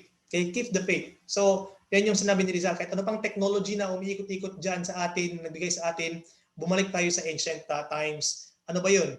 Naniniwala sila sa tulong ng may kapal. Okay? Bumabalik sila sa templo. Ibig sabihin yan, babalik tayo sa simbahan, babalik tayo sa mosque, at ano pang mga prayer edifices na nandyan, holy edifices, bumalik loob tayo sa Diyos at tayo ay magiging okay. No? That's the best remedy so far. Next. And the example, tapos na po. Tapos na po ito. Tapos na po yan. Ayan, balik po. Next po. Regarding my wallpaper, so my wallpaper is actually taken by yours truly sa Rizal Park dito po sa Zamboanga City.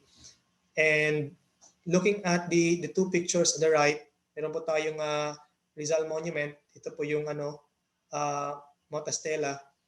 Ito po yung second prize, no? Second prize winning during the Rizal Monument or Rizal Monument Design Contest.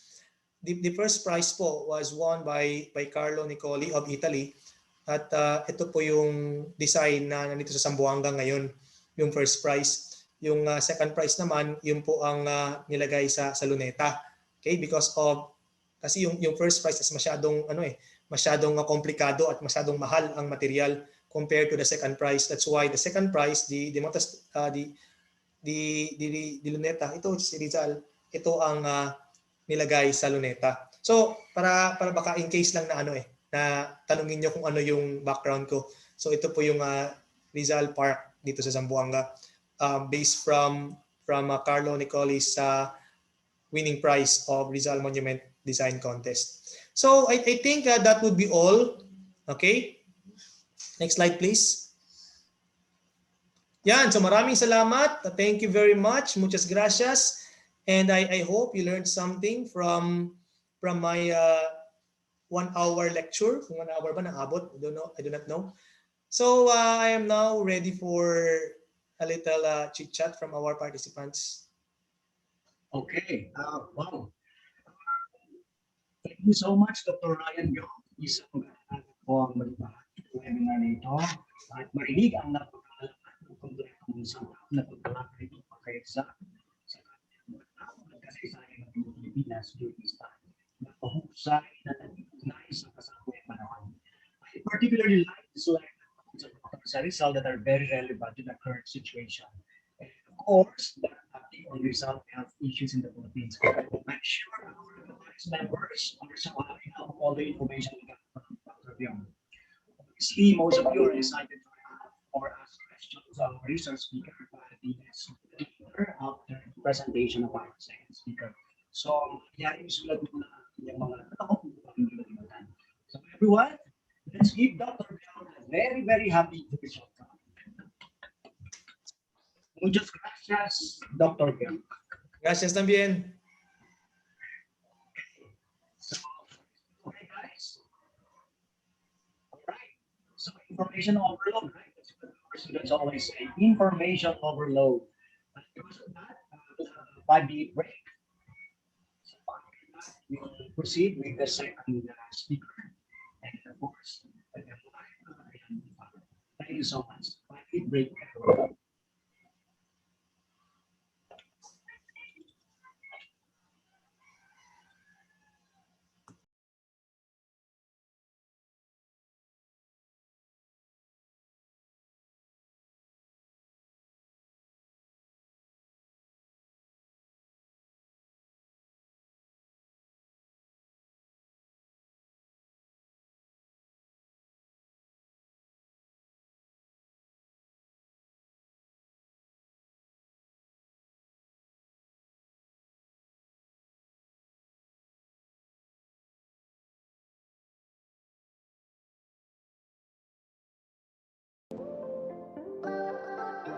located in the heart of Intramuros, the only university founded by a Philippine president, a Jose P. Laurel legacy dedicated to educate, to innovate,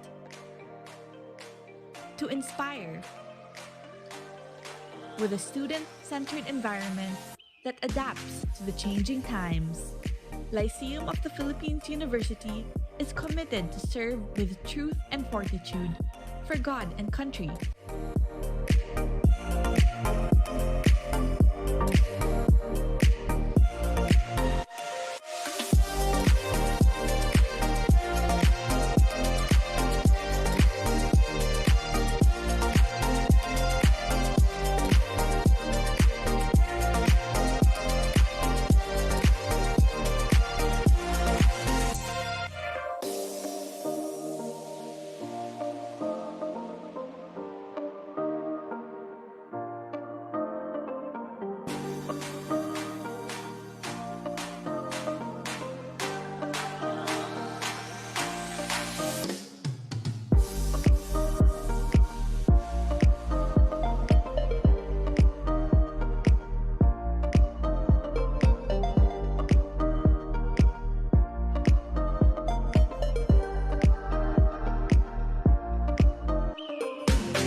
We transform lives to build a better community because we care about your future. Take the lead. Choose LPU Manila.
Okay.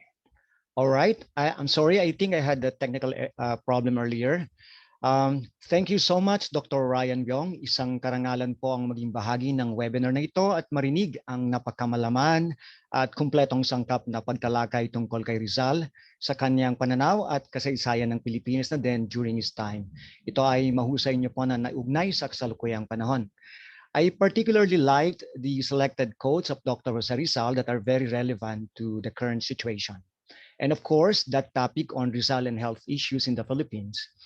I'm sure our Kaparis members are so happy now for all the information we got from Dr. Biong.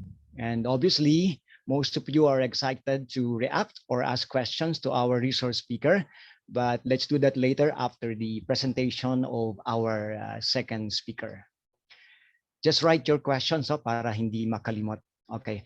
So again, everyone, let's give Dr. Biong a very happy virtual clap. He deserves that. Okay, thank you so much, everyone. Thank you so much, Dr. Biong. We're done with our 5-minute break. So it's time for me to remind everyone that you're all expected to evaluate this event, and the evaluation link will be posted in the chat box after the closing remarks of Ms. Monica Sullivan later. Okay, I guess our second speaker is ready. Upang ipakilala ang ating pangalawang tagapagpanayam, tawagin natin si Binibining Kathy Alma Jose.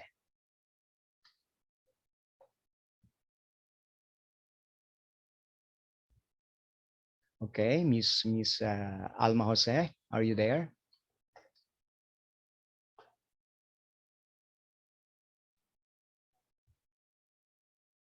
Do not forget to write your questions later. I'm sure you have a lot of questions because we have learned a lot from Dr. Biong. Later, after the second speaker, we'll be having Malayang Talakayan. So is Miss Kathy Almosa here?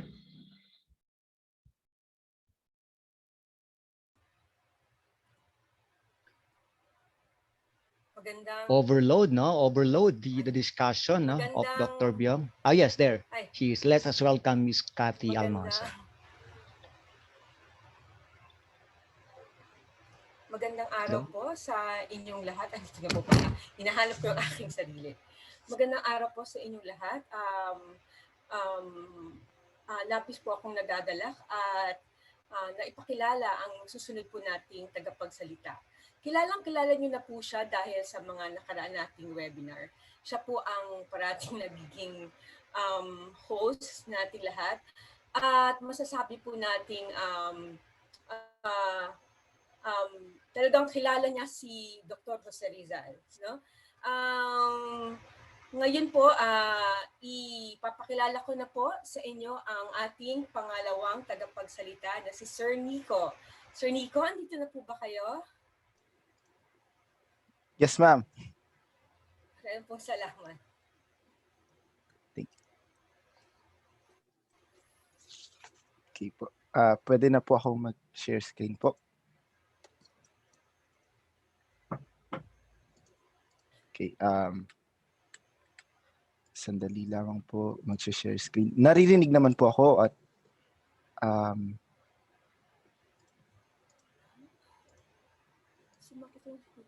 okay, nakikita niyo po ba yung aking PowerPoint presentation? Or may gray area po ba? Okay, all clear po. Thank you so much po. Bago po ako mag-umpisa, maraming salamat po sa mga naging instrumento para maisakatuparan ang ganitong mga pangyayari. No po. Nandyan po yung Lyceum of the Philippines University Manila. Sobrang thank you po sa inyo. Ang College of Arts and Sciences, of course, ang Department of Social Sciences and Legal Management. Si Binibining Monica Sullivan, si Dr. Abigail Carlos po, ang mga co-faculty member ko po, sila Dr. Angel, Miss Jovi at iba po. Ganun din ang National Commission for Culture and the Arts. Maraming salamat po sa pagiging instrumento sa ganitong mga gawain po natin, mga aktibidad natin. Kanina ay nagbigay na ho ng pananalita po, no, si Dr. Biong po, and nalaman ho natin at natunghayan natin kung paanong relatable itong si Rizal sa kasalukuyang panahon. And gaya ng alam natin, no, si Rizal ay bahagi na ng nakaraan, at bagamat hindi na natin siya mabubuhay, no, ay buhay siya sa ating mga alaala. Sabi sa nabasa ko, no, mayroong dalawang paraan kung paano mamamatay ang isang tao. Una ay mamatay siya physically, and pangalawa ay mamatay siya sa alaala ng mga tao.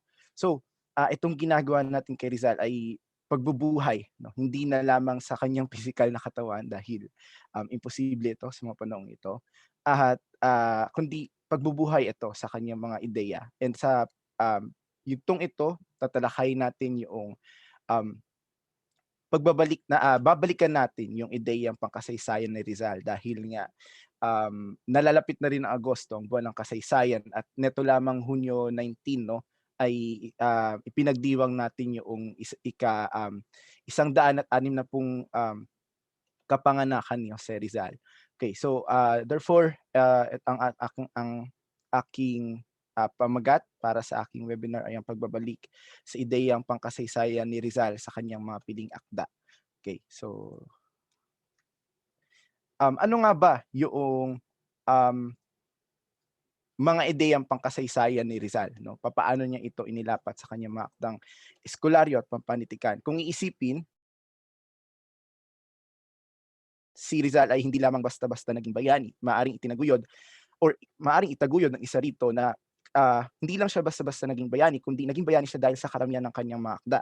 Nariyan yung kanyang mga liham, akdang pampanitikan, akdang pang-scholarship, no? Kahit yung mga likhang sining niya, na karamihan ay nagawa sa kanyang eksilo sa dapitan. Kung kaya, mayroon tayong hiwalay na genre, no, sa Filipiniana section ng ating mga library, no, yun yung Rizaliana. Gayun din, maraming pag-aaral na ang naisagawa tungkol kay Rizal. Karamihan din dito ay tungkol sa mga ideyang pampolitika at panlipunan niya. Hinggil sa ideyang pangkasaysayan ni Rizal or historical ideas of Rizal, parating ang kanyang anotasyon kay Morga yung laging tinitingnan. Subalit, papaano nga ba niya inisip ang kasaysayan sa ilan pa niyang sulatin, no? Ito kabilang na yung mga akdang pampolitika at panlipunan ni Rizal ay bahagi ng kanyang intelektual na kasaysayan, na siyang bahagi rin ng malawakang intelektual na atmosfera ng kanyang panahon, ika-19 na taon. Hindi may kakalang hero si Rizal, no? Alinsunod sa pag-aaral ni Dr. Salazar, no? Hiniwalay niya yung erwe at yung bayani, no? Sinasabi ni Dr. Salazar at ng mga kapanalig niya na ang erwe ay isang Western conception, sa kabilang banda ang bayani ay Filipino conception, no? Ibig sabihin, mapapansin natin ito sa mga bantayog kapag tiningala natin yung mga erwe or hero ng West, ay palaging sila lang yung nakadisplay. Whereas in the Philippines, sa atin, ang bayani natin ay mayroong kumbaga kasama yung mga masa, no? Perfect example dyan si Andres Bonifacio, according to Dr. Salazar, yung mga bantayog ni Bonifacio. Subalit, hindi tayo nandito para pag-awayin si Rizal at si Bonifacio. Yung isang mag-aaral kay Rizal, no, tayo ay hindi tumitigil sa pag-aaral lamang hinggil sa pagiging hero ni Rizal, kundi maging sa mga sinusulat at ginawa niya, or sinulat at ginawa niya. Bilang isa sa mga kontribusyon ni Rizal tungo sa pagpapatatag ng identidad ng Pilipino, maliban sa mga kagila-gilalas ng mga akda niya, akdang pampanitikan ni Rizal, isa sa mga naging tunguhin ni Rizal ang kasaysayan dahil pahiwatig nga niya sa sagutan ni na Elias at Crisostomo sa pamamangka, no, sa Noli Me Tangere. Ang kasaysayan ay nagpapakita ng karunungan ng pagkakakilanlan ng isang pangkat. At kay Rizal, ang pangkat na ito ay Filipino. Okay? Sa tanong niya, gamit ang karakter ng asawa ni Doña Victorina, na noon ay kabo pa lamang o korporal pa lamang, kilala natin siya bilang alferez, sabi niya, makapagsisinungaling baga ang istorya or ang kasaysayan. So narito yung balangkas ng aking talakayan.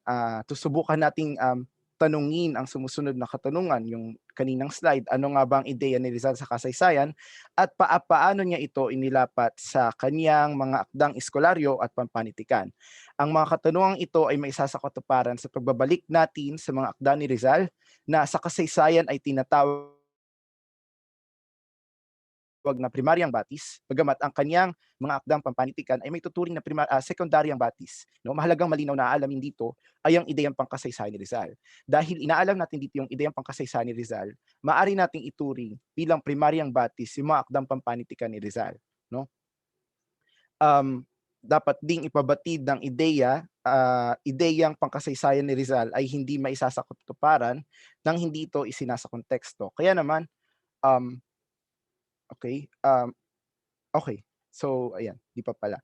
Upang masagot ang dalawang katanungang nabanggit, no, susubukan nating ilahad ang lagay ng kasaysayan sa Europa noong ika-19 taon, no, nandyan sa balangkas ng talakay natin. Gayon din ang impluwensya nito sa historiografiyang ilustrado. No, when we say historiografiya, ito yung pag-aaral ng kung paanong isinusulat ng isang scholar o isang historiador, no, yung kasaysayan. Okay? Sa ganitong dalay ng diskusyon, matutunghayan natin ang ideya ng kasaysayan ni Rizal at sa huli ay mataya natin kung ano ang plano ni Rizal mula sa pag-uugat niya sa kasaysayan. So, ang disiplina ng kasaysayan sa konteksto ni Rizal. Ang kasaysayan ay kapwa matagal at bagong ideya o disiplina na. Ito ay matagal na sapagkat sinaunang panahon pa lamang ay mayroon ng pagtatala na maaaring sabihin bilang proto-kasaysayan o proto-history. No, sa kasaysayan, sa pagsasakasaysayan ng Oxford History of Historical Writing, itinakda na singtanda ng imbensyon ng pagsusulat sa maagang Mesopotamia ang ideya ng kasaysayan. Ito ay sa kaanyuan ng mga sulatin bago ang cuneiform o proto-cuneiform na naglalaman ng mga sulatin hinggil sa pinagmulan sa anyo ng pagtutula o at mitolohiya, no? Ang karamihan ng datos hinggil sa pag-unlad ng historiografiya o pag-aaral at pagsusulat ng kasaysayan ay nagtuturo sa atin sa rehiyong Near East o malapit na silangan, no? Hudyong pamamaraan or Jewish tradition at yung Grecia-Romano bilang pundasyon, no? Ang mga kabihas ng ito ay mayroong pangkaraniwang elemento sa pagtatala ng nakaraan. Nasa anyo ng epiko, nasa anyo ng at chronographic at na napapasailalim sa mga talampaghari, no, kingly accounts, no, annal and yung chronica. So when we say annal, ito yung chronicles, no. Medyo hawig siya sa chronicles but may different element itong annal, no. Para kay John Burrow, ang ganitong uri ng kasaysayan ay may tuturing na proto-history sa simpleng pagtatala lamang ng pangyayari. Kay Robin Collingwood, ito ay quasi-history o theocratic history. Ito ay kasaysayan na, no? Subalit wala itong metodo kundi paglalahad lamang ng impormasyon sa kasalukuyan at nakaraan, lalo na ng mga hari at Diyos. Okay? So yun ang theocratic history. Now, tinuturing ang Griego na lumayo mula sa pagbubuo ng kasaysayan bilang naglalaman ng mga pinagmulan kaugnay ng mga Diyos na pinaniniwalaan noon, no, ng mga nabanggit nating tradisyon kanina. Kung gayon, sila ay tinaguriang tagapasimuno ng kasaysayan bilang talang may batayan at para sa at tungkol sa sangkatauhan. Nariyan ang akda ni Herodotus sa digmaang Greco-Persano na sinasabing malaking pagbabago sa pagsusulat ng kasaysayan dahil sa gamit niya ng mabatayan, partikular na ng mga dokumento, no? Maging ang pagtuon ng mga tala sa mga tao, ang paglayo sa theocratic history. Okay? Dito, sa scientific history, according kay Robin George Collingwood, tumuon na yung kasaysayan sa kung ano yung achievement ng tao, no? Hindi na siya puro lagi sa hari at sa Diyos. Okay? Kaya naman para kay Collingwood, ang akda ni Herodotus ay ang pag-uumpisa ng pagiging siyentipiko ng kasaysayan, ang pagkakaroon ng mga kaparaanan o metodo. So ayun ang ibig sabihin ng scientific para kay Collingwood, no? Mayroon itong metodo, mayroon itong paraan ng pagtatanong, paraan ng pagsusulat. Para kay Collingwood, ano nga ba yung elemento ng pagiging scientific history? Una diyan, nag-uumpisa sa katanungan. Pangalawa, no? humanistic o nagtatanong hinggil sa mga ginawa ng tao sa tiyak na panahon ng nakaraan. Pangatlo dyan, yung rasyonal. Ibig sabihin, ibinabatay ang mga sagot sa mga katanungan, sa mga saligan, gaya ng pagdulog sa mga ebidensya. Hindi na lang siya basta-basta itong sinabi sa akin ng Diyos, hindi na lang ang oracle ang nagsusulat ng kasaysayan, kundi yung mga marurunong na tao, okay? Gaya ni Herodotus, no? At pang-apat, nagpapahayag ito ng sarili o self-revelatory, no? Umiiral upang sabihin sa tao kung ano siya o kung sino siya sa pamamagitan ng kung ano ang mga nagawa niya. Okay. So, malinaw 'yon, no? Marami pang pangyayari ang nakaapekto sa pagsusulat ng kasaysayan. Nariyan ang epekto ng Imperyong Romano sa pagsusulat ng kasaysayan, maging ang Kristyanismo at kaugnay nitong mga krusada. Malaki naman ang naging epekto ng Renaissance, no? Sa pagsusulat ng kasaysayan at sa pagtutuon ng isip ng mga Europeyong manunulat sa kasaysayan sa pandaigdigang aspekto. So, pagdating ng Renaissance, mas lumawak yung perspektiba ng mga Europeo, no, sa kasaysayan dahil unang-una panahon ito ng eksplorasyon, no, papunta na sa panahon ng eksplorasyon at mayroon na silang kumbaga nakikita na aninag na iba pang teritoryo sa labas ng Europa, particularly yung Hilagang Europa, yung Near East, no, at minsan pa nga ay umabot ng Southeast Asia, India, no. So, kaya nagkaroon ng konsepto ng universal history. Noong una, kaugnay nito ang kasaysayan ng Kristyanismo, no, kung saan sinasabi na after ng death ni Jesus Christ, no, after ng fall of man ay nagkakawatak-watak ang mga tao, no, yung kay Adam and Eve. Kaya naimbento yung BC at AD, before Christ and Anno Domini. Nagkaroon naman ng paglakas ng sekular na pagtingin or secular view of history, meaning to say humiwalay na sila doon sa religious view, hindi na sila gaanong nagfo-focus sa Christian view ng history. Nang magkaroon ng mga eksplorasyon sa kabilang dako ng daigdig sa Europa, na nagpatunay ng karamihan ng tao, meaning to say na-realize ng mga Europeo na hindi na lang sila nag-iisa sa daigdig, no. Yung known lands ay hindi na lang siya known lands, kaya na-discover yung unknown lands, no. Kumbaga nagkaroon ng distinguish, no, ng pagkakaiba between the known lands and unknown lands. Kaya naman hindi noon maihiwalay ang kasaysayan sa filosofiya sapagkat tinuturing ang kasaysayan bilang paglalahad ng katotohanan. Okay. So, ang kasaysayan naman, punta naman tayo sa tradisyong Europeo, no? Ang kasaysayan sa Europeyong tradisyon noong ika-19 na taon. Ang kasaysayan ay muling tumungo sa pagbabagong bihis. Nagkaroon ito ng pagkakataon na maging formal na pag-aaral na mas tumutuon sa panibagong tunguhin ang pagsasalaysay ng mga pangyayari sa estado or state, no? O interstado o interstate. Sa panahong ito, magiging disiplina ang kasaysayan, meaning to say pag-aaralan na siya sa mga universities, no, particularly sa Germany na magkakaroon ng mga gymnasium, at sa mga gymnasium hindi yun yung gymnasium na na mayroon tayo sa isipan natin. Pag sinabi nating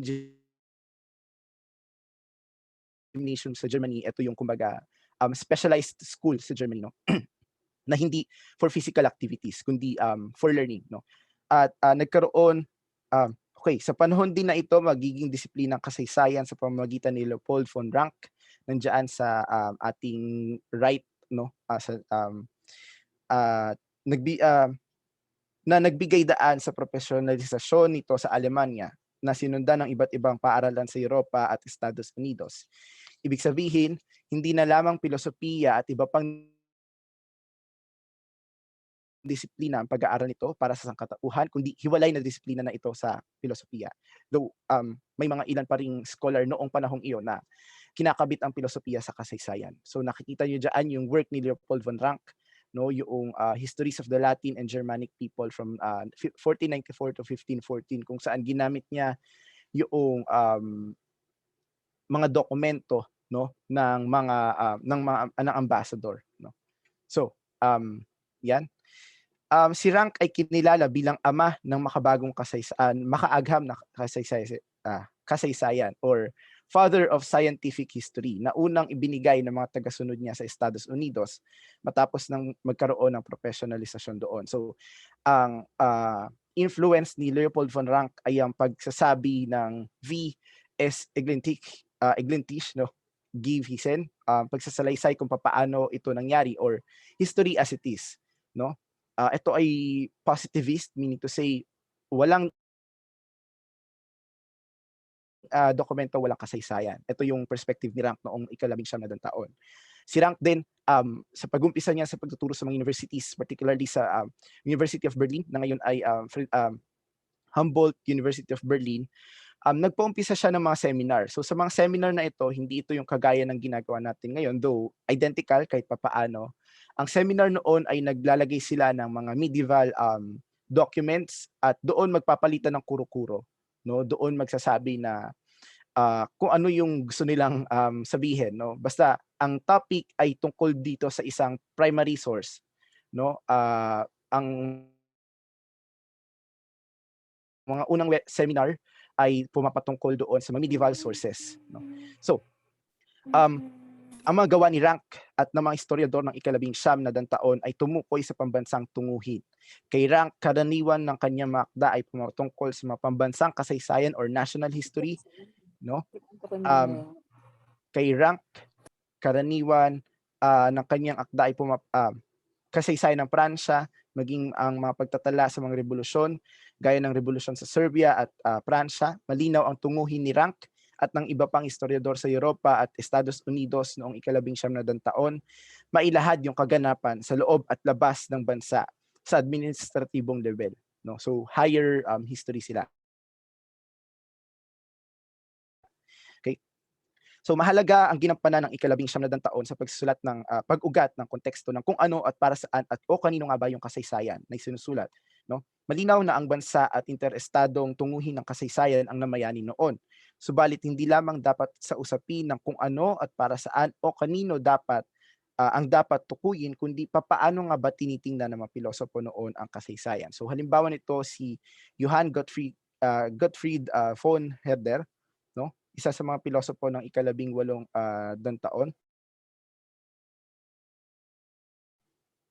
Isa siya sa mga naging influential pagdating sa pag-iisip hinggil sa kasaysayan hanggang sa ika-19 taon. No? Si Herder ay isang pilosopo na bagamat nabuhay sa panahon ng pagkamulat, ay naniwala ng tao sa bawat panahon at kultura ay magkakaiba-iba, hindi tulad sa ideya ng mga pilosopong sumasalamin sa pagkamulat, no, or sa enlightenment, gaya ni na David Hume at François-Marie Arouet, no, or si Voltaire, na nagsasabi ang sangkatauhan ay mayroong isang katangian lamang. Klaro ang konteksto ng ika-18 at ika-19 taon, no?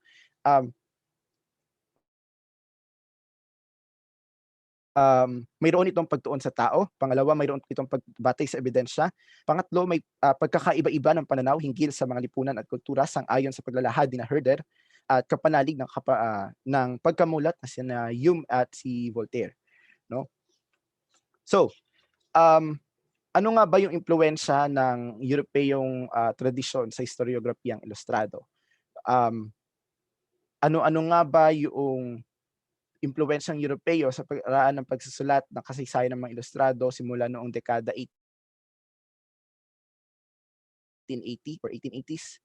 No, sa tagpong ito, titingnan ang lagay ng historiografiyang ilustrado at kung paano nito tiningnan ang kasaysayan ng Pilipinas. Subalit, hindi dapat din palampasin kung paano nga ba tumakbo ang historiografiyang ito, kaya naman marapat din na ipaliwanag ang historiografiya sa Pilipinas noong panahon ng mga Espanyol. No, paano nga ba sinulat ng mga Espanyol ang kasaysayan ng Pilipino or ng mga Indio, no, nung narat na nila sila dito sa Pilipinas, no, sa kasalukuyang Pilipinas. Talamak noon pang maagang panahon ng pananakop ng mga Espanyol ang pagbibigay pahayag ng mga Espanyol sa mga dating Pilipino o yung mga Indio sa kanilang mga sulatin. Karaniwang akda ng mga Espanyol sa Pilipinas ay mula sa mga relihiyoso or sa mga religious orders, no? Nandiyan yung mga priests, missionaries, no?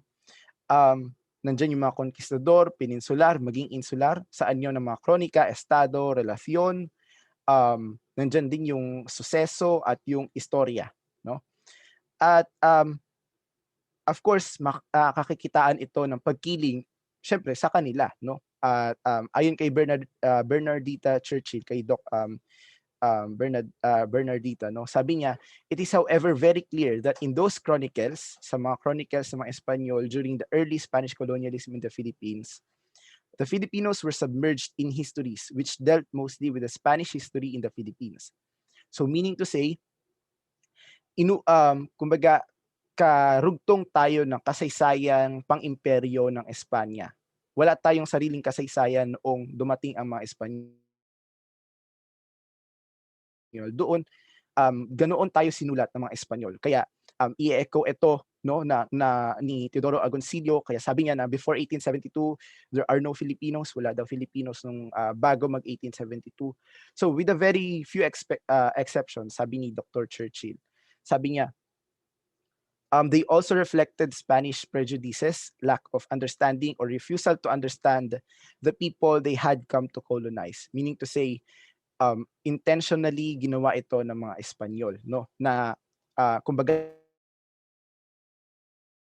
ipamulat sa atin na wala tayong kasaysayan bago tumating ang mga Espanyol.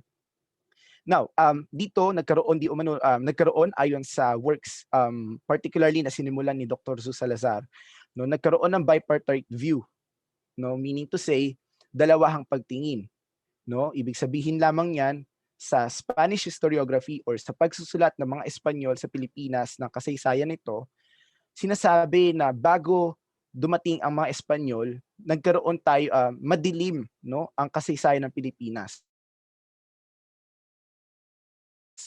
Madilim ang kasaysayan ang lipunang Pilipino. Bakit? Wala di umano tayong sibilisasyon, wala tayong kabiasnan. Kumbaga barbaro tayo, wala tayong tunay na reliyon which is Christianism, no, according to these records, no. At nung dumating ang mga Espanyol sa Pilipinas, nagkaroon tayo ng sibilisasyon. Ito na nga yung misyon Cibili sa Trice, no? Mission Cibili sa Trice. Kumbaga dilim-liwanag lang 'yan, no. Bago dumating ang mga Espanyol, according to the Spaniards, wala tayong madilim ang ating lipunan. Nang dumating sila, lumiwanag ang ating lipunan. Ngayon, paano ito naka-impluwensya sa mga Ilustrado? No, of course, ang mga Ilustrado, galit sila sa mga hindi man sila galit sa lahat ng Espanyol, no? But galit sila sa korupsyon sa loob ng administrasyong kolonyal. Particularly evidently yung transformation ng aims ni Rizal na mula sa reforma, no, gusto niya na magkaroon ng ganap na kalayaan, no. Ibig sabihin ng reforma, dati hindi niya naman talaga gustong lumaya ang Pilipinas, kundi gusto niya lang naman kilalanin ng Espanya yung Pilipinas, no, bilang kumbaga magkaroon ng representative sa Cortes, no. Yung mga ganung bagay. Pero na-realize ni Rizal, hindi na doon yung laban, kundi kailangan na ng kalayaan, no. Dito nagkaroon ng tatluhang pagtingin, particularly noong nagkaroon ng 1887 Exposition sa Madrid, kung saan very misrepresented ang mga Filipinos doon. And as we all know, ang mga Filipino during the 19th century ay hindi talaga Pilipino na meron tayo ngayon, no. Ang Filipino during the 19th century ay yung mga Espanyol, purong Espanyol na ipinanganak sa Pilipinas, no? Manaka-naka na ang Filipino ay tinuturing din bilang Indio, pero very rare yung mga ganong circumstance. But ang general view, ang Filipino ay full-blooded Spaniard na ipinanganak sa Pilipinas, no? So wala pang Filipino as we conceive that today. Sa ngayon, doon sa 1887, no, Exposition sa Madrid, syempre na-hurt ang mga mestizo dahil para sa kanila misrepresented sila dahil ang ipinalagay doon sa Exposition ay yung mga Eta, mga Negrito, no, para mag-represent sa Pilipinas. Sabi doon na ang Filipinos ay ganito, no.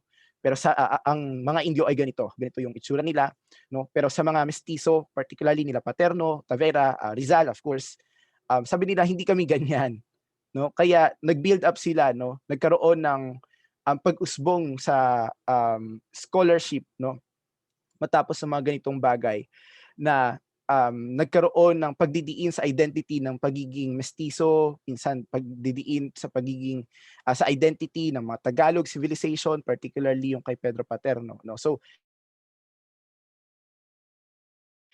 dito sa view ng mga ilustrado, mali yung mga Espanyol sa pagsasakasaysayan sa Pilipinas. Okay, so para sa kanila no, ang Pilipinas, ang kasaysayan ng Pilipinas, bago dumating ang mga Espanyol, meron tayong liwanag, meron tayong sibilisasyon. Masaya tayo bago dumating ang mga Espanyol. Bagamat nung dumating ang mga Espanyol, nagkaroon tayo ng kadiliman, no? Nabalot tayo ng kadiliman, yung lipunan natin, na-alienate tayo. And then para sa kanila, sa mga ilustrado, meron na silang post-colonial view of Philippines, no? Bagamat medyo malabo pa ito, no? Para sa kanila, magkakaroon lang tayo ng liwanag once na umalis ang Espanyol, no? If lumaya tayo sa kanila. So, para kay Salazar, ito yung naging view ni Salazar, no? Kinuha ko to sa kanyang talk, no? Sabi niya dito, si Del Pilar ay mayroong tatluhang pagtingin, no? Sabi niya dito, mayroon ng sibilisasyon ang Pilipinas, nagkaroon ng kolonyalismo, nawala ito, no? Kumbaga nagkaroon ng kadiliman, and post-colonial, magkakaroon magkakaroon ng reform, no? Kasi itong si Del Pilar ay naniwala talaga, no? Sa kumbaga sa reforma, no? At ganun din ang nangyari kina Lopez, Haina at Rizal, no? Ang general view nila ay liwanag bago dumating ang mga Espanyol sa Pilipinas, dilim nung dumating ang Espanyol sa Pilipinas, at liwanag muli kung aalis ang Espanyol dito sa Pilipinas. Okay? Nandyan yung orientalistang metodo, no? Yung paggamit ng orientalist methods according kay Thomas, Megan C. Thomas. Anong ibig sabihin nito?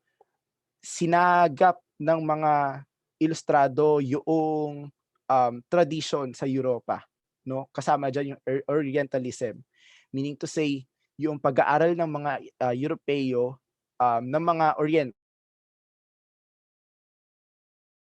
Oriental people, yung mga Asian, no? China, India, particularly yung mayroong mga great civilization gaya ng India and then ng China, no? So yun, para kay Thomas, ginamit din ito ng mga ilustrado, no? Therefore, naimpluwensyahan sila. Naandyan yung halimbawa na lang si Pedro Paterno, ito siya, nasa kaliwa, no? Ilan sa mga works niya ay yung La Antigua Civilización, Tagalog, noong 1887, at Cristianismo en la Lengua Civilización, Tagalog, no? Isa sa mga argumento niya na ang Pilipinas ay mayroon na talagang relihiyon na kasintulad or kahalintulad ng Kristyanismo. Tinawag niya itong Bathalismo, no? At ineko ito ng maraming ilustrado. So, punta tayo sa tagpong ito naman, no? Susubukan nating hanapin ang ideya ni Rizal sa kasaysayan, sa makdang pang-scholar at pampanitikan niya, no? At malinaw na noong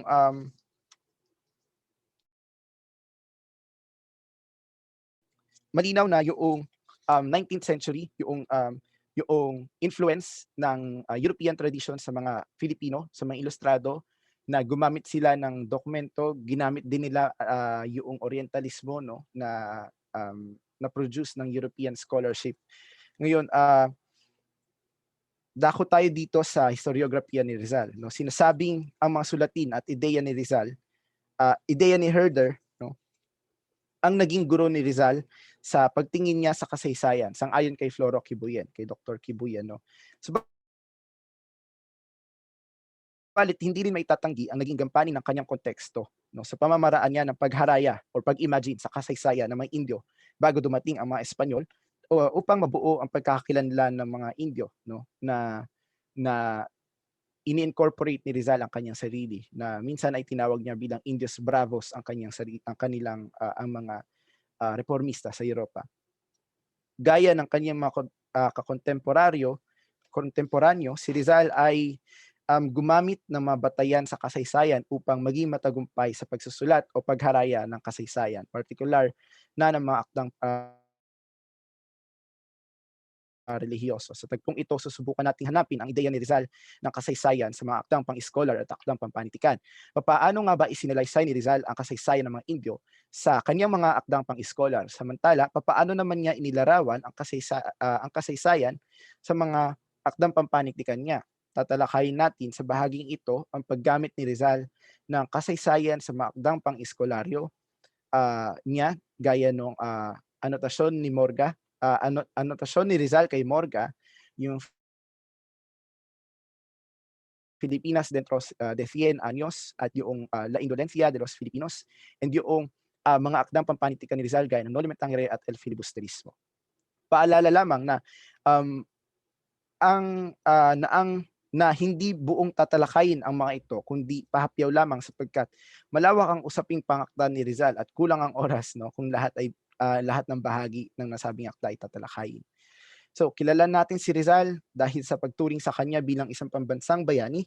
Sa gayon, hindi na dapat siguro natin balikan dito, no, dahil nabalikan naman na ni Sir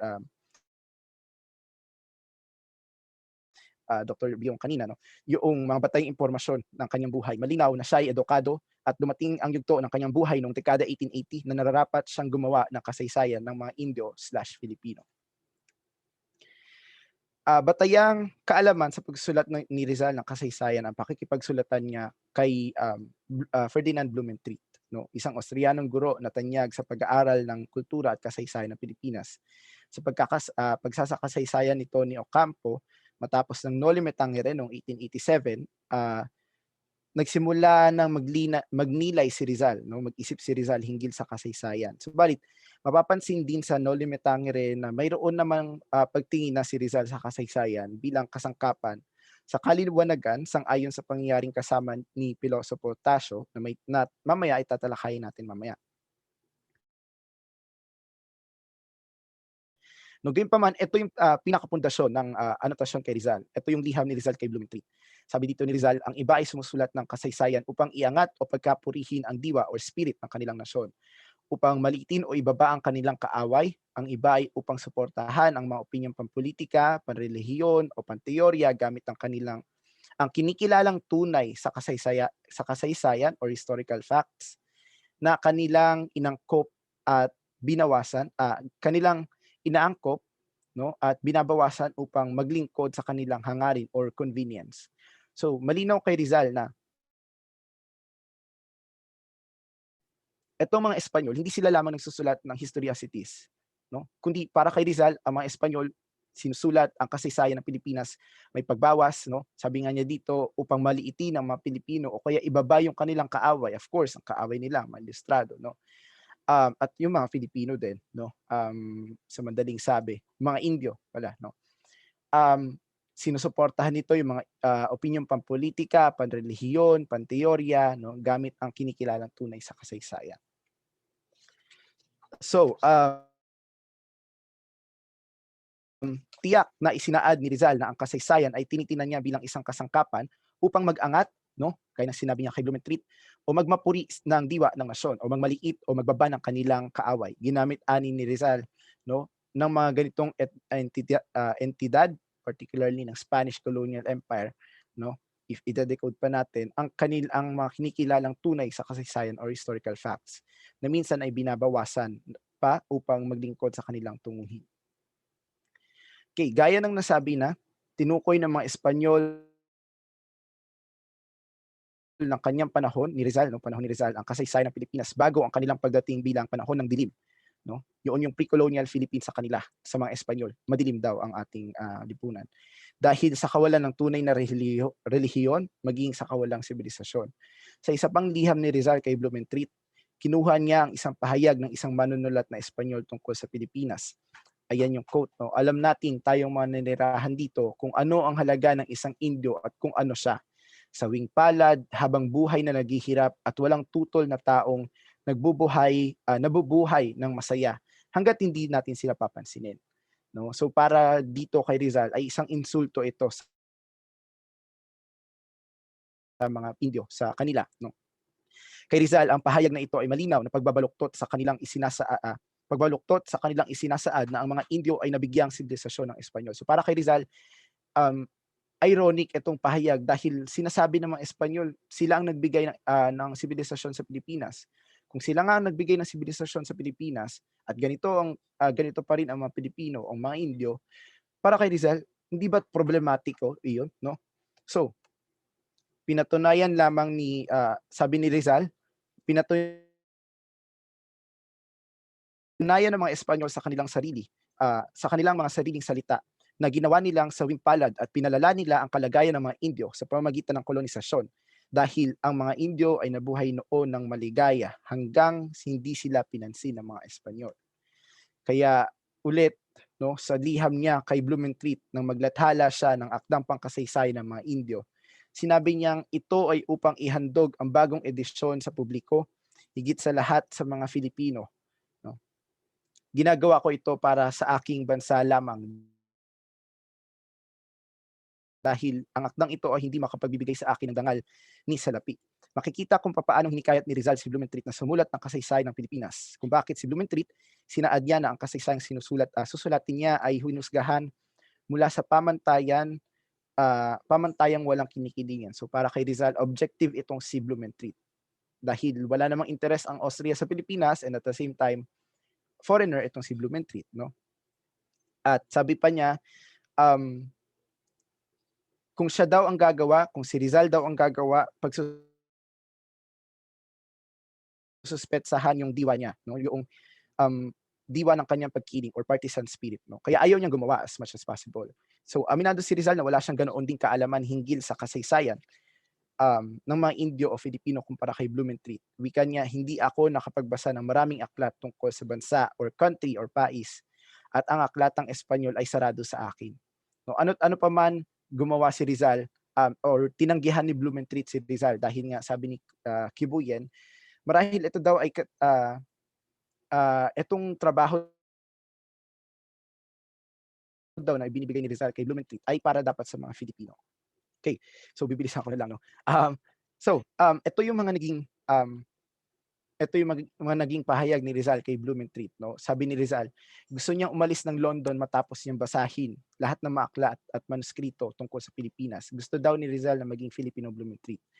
At doon sa London, nakapagbasa siya ng mga early Spanish chronicles in the Philippines, gaya ng gawa ni Pigafetta, Chirino, Morga, Argensola, Collins, San Agustina, Duarte at iba pa. And in fact, sa isang letter niya kay Isabelo de los Reyes, sabi niya na binasa niya si Morga ng 7 beses. At si Morga ay daming pahina. No? So, ito si Morga at ito yung gawa niya. Ito yung 8 bahagi or kabanata na ni Morga. No? Very particular dito si Rizal sa ikawalong kabanata dahil ito ay naglalaman ng description ng Philippines. Itong first 7 ay tungkol lamang sa government, no, ng Spain sa Philippines.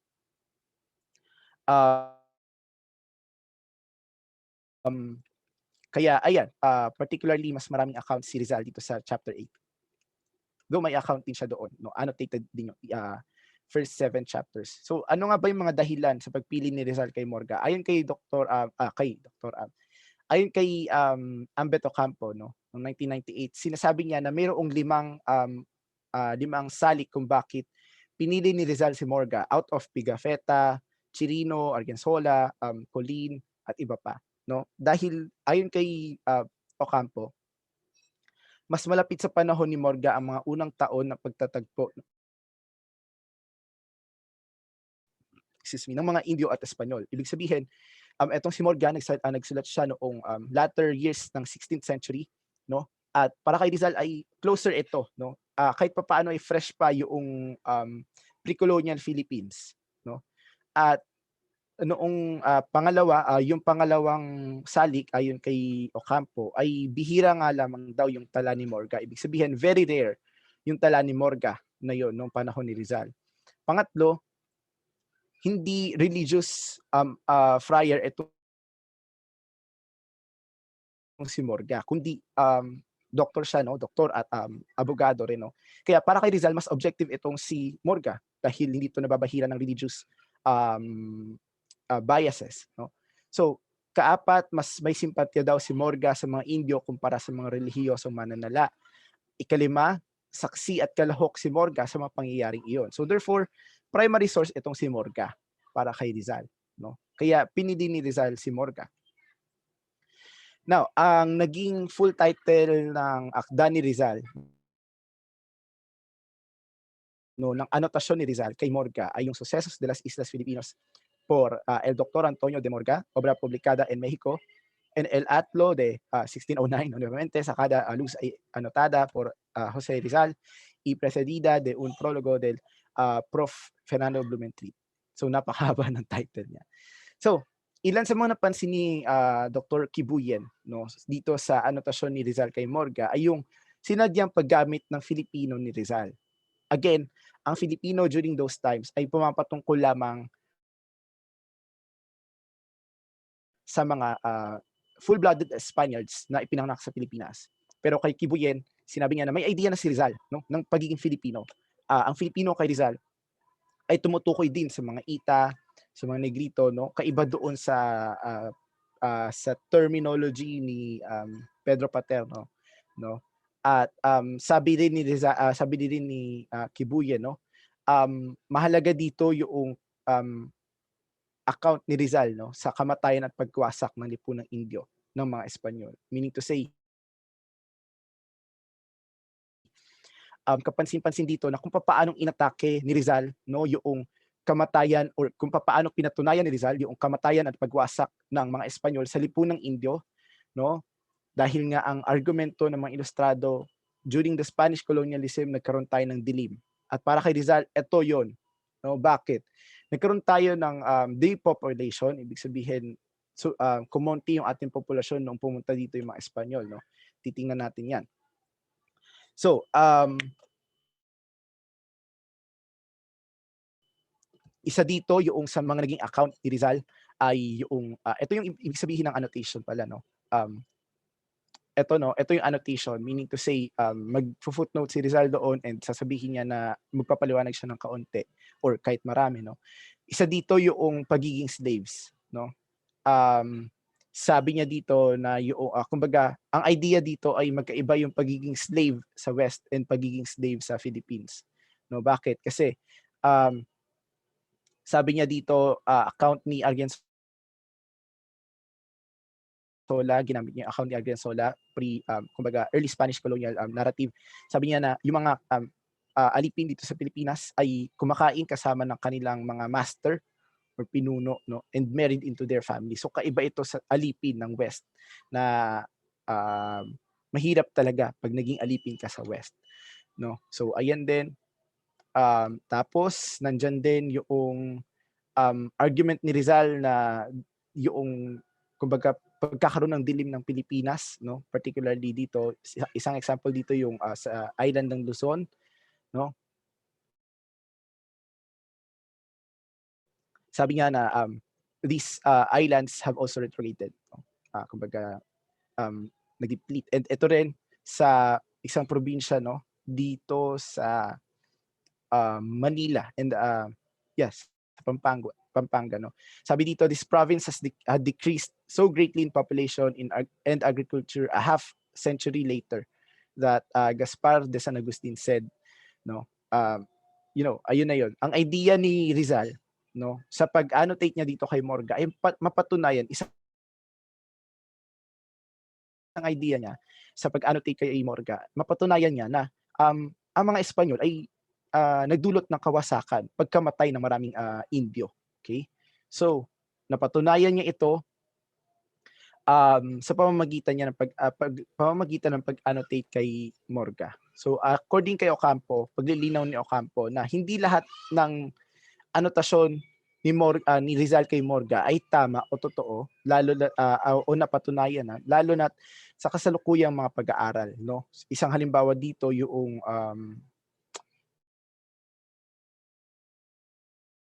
yung pagkakaroon ng industriya, no. Pag sinabi kasi natin industriya ay more of commerce, no, may bayad, but in the Philippines sinasabi doon na medyo critical pa tayo sa pagkakaroon ng industriya bago.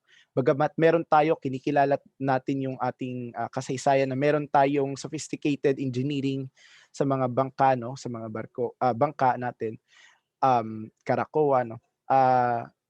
Pero hindi sa sa term na industriya. Okay, so dagdag ni Thomas, no, Megan C. Thomas, na tinuligsa ng mga ilustradong gaya ni Rizal, yung paggamit ng mga batayan sa kasaysayan para sa sariling interes. No? So meaning to say, kumbaga ang sinasabi dito ni Thomas, yung kinakalaban ng mga ilustrado na pagiging bias ng mga Espanyol or pagsasabi ng hindi totoo, ng mga hindi napatunayan, ay ginamit din ng mga ilustrado, gaya ni Rizal. No? Sabi nga dito, no, ginamit ng mga ilustrado ito, yung mga batayan, yung mga evidence, no, sa kasaysayan para sa sariling interes, at ang bias ng mga Espanyol ay ginamit din nila sa produktibo, malikhain at marahil na kapag liligaw na kaparaanan, misleading. So therefore hindi kumbaga guilty rin ang mga ilustrado sa ganitong sa kanilang kritisismo. So next naman punta tayo sa yung sobre la indolencia de los Filipinos at yung Filipinas dentro de 100 años. No? Ito kasing dalawang work na ito ay sinasabi bilang critique ni Rizal sa present, itong sobre la indolencia de los Filipinos. No? At yung Filipinas dentro de 100 años ay yung pagtingin naman ni Rizal, no, sa hinaharap. Ngayon, paano nga ba ginamit ni Rizal yung kasaysayan sa pagtingin niya sa kasalukuyan at sa pagtingin niya sa hinaharap? Okay. So noong 1977, nagsulat si ang Southeast Asian scholar, no, na si Syed Hussein Alatas, The Myth of Lazy Native. No, isa sa mga argument nito na ginamit ng mga Western yung mito ng pagiging tamad ng mga katutubo, no, para ma-advance yung colonial capitalism, no, para maitaguyod nila yung colonial capitalism. At dito nga, no, isa sa mga naging bahagi ng Spanish Chronicle na nagsasabing tamad ang mga Indio, yung account ni Zuniga noong 1814. Sabi dito, may mga minahan na bakal or iron at ginto sa bansang ito, subalit may kakaunting halaga marahil dahil sa katamaran ng mga katutubo o sa kawalang saysay ng mga bagay na ito sa Espanyol. So hindi guilty, kumbaga, hindi inosente ang mga Espanyol sa pagsasabi sa mga Pilipino or sa mga Indio na tamad tayo, no? So para kay Rizal, ito naman yung retaliation ni Rizal, no, sa kanyang sobre la indolencia de los Filipinos, no. Sabi niya, bago dumating ang mga Europeo, mayroon siyang kumbaga may tanong si Rizal na gusto niyang sagutin, no. Una diyan, papaano naging tamad ang mga Pilipino? Pangalawa, sino or anong mga kaparaanan yung mga nagtulak sa mga kumbaga nag-sustain sa pagiging tamad ng mga Pilipino, no? At yon, no. Sabi ni Rizal, bago daw dumating yung mga Europeo dito sa Pilipinas, no, yung mga Malay, Filipino-Malay, ayon kay Rizal, ay meron ng aktibong kalakalan. Meron na tayong active trade, no, sa pagitan ng iba pang karatig nating bansa. And sinabi nga niya dito yung account ng isang Chinese, no, isang Chinese account na nagsasabi na mayroon ng ugnayan ng China at Pilipinas, no, sa kapuluan, no, ugnayan komersyal, at pinuri pa nga ng Chinese account na ito yung katapatan ng mga Pilipino, no. At nandiyan din yung napansin ni Rizal na yung sa account ni Pigafetta noong 1521 na yung mga Pilipino ay mayroong silang pagkamapitagan at kabutihang loob. Okay? So para kay Rizal, hindi talaga tamad ang mga Pilipino noon. Masipag yung mga Pilipino, mga Indio noon, no? Pero ano nga ba yung nag-sustain para sa kanila?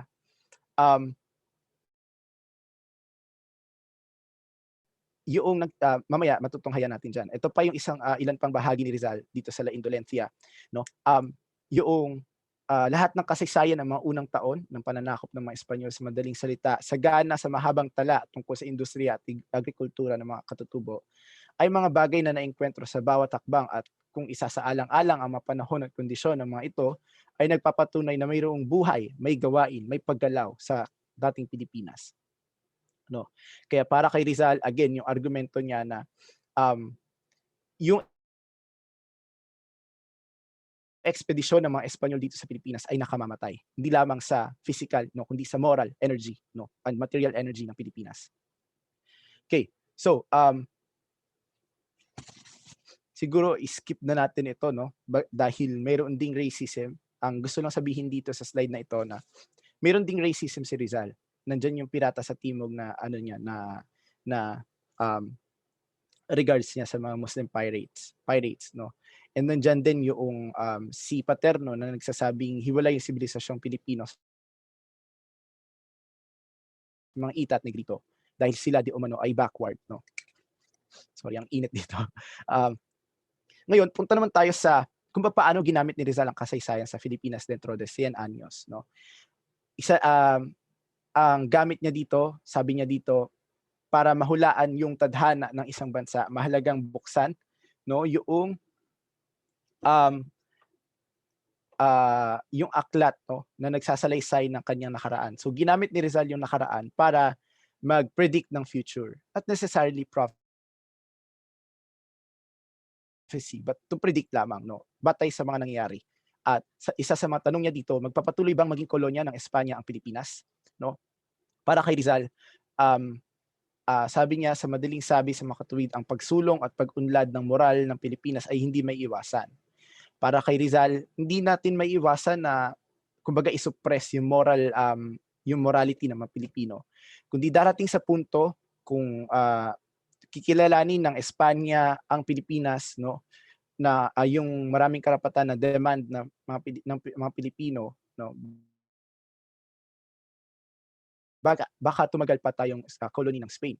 But if hindi kinilala ng Spain ang Philippines, no, magkakaroon ng pagdanak ng dugo, no, magkakaroon ng revolusyon at makukuha ito sa revolusyon, no.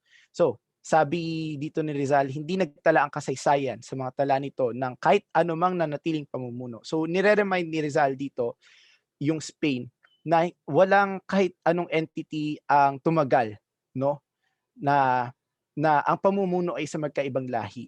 And aware si Rizal na ang Spain ay of course ibang lahi at ang Filipino ay ibang lahi rin. So para kay Rizal, nag-cite siya ng examples, hindi mangyayari yon. Hindi tatagal yung mga ganong punto, no? Para sa kanya ay either lumaya or either pagbigyan ang Pilipinas. So, punta tayo sa historiografiya ni Rizal sa Noli Me Tangere at El Filibusterismo, malapit na ito. Itong dalawang akda, no, itong Noli Me Tangere, sinulat ni Rizal bago yung anotasyon niya kay Morgan na sinasabi ni ni Kibuyen o ni Ocampo, no, na mamumulaklak lamang yung ideyang pangkasaysayan ni Rizal matapos niyang mabuksan yung matapos niyang magkaroon ng interest after ng Noli Me Tangere, no. So, ito yung isa sa mga tagpo talaga na nagpapakita sa atin kung paano nga ba tinitingnan ni Rizal, ginamit ni Rizal ang kasaysayan. Ano nga ba ideya niya sa kasaysayang ito, sa kasaysayan ng mga Pilipino. So, nandiyan yung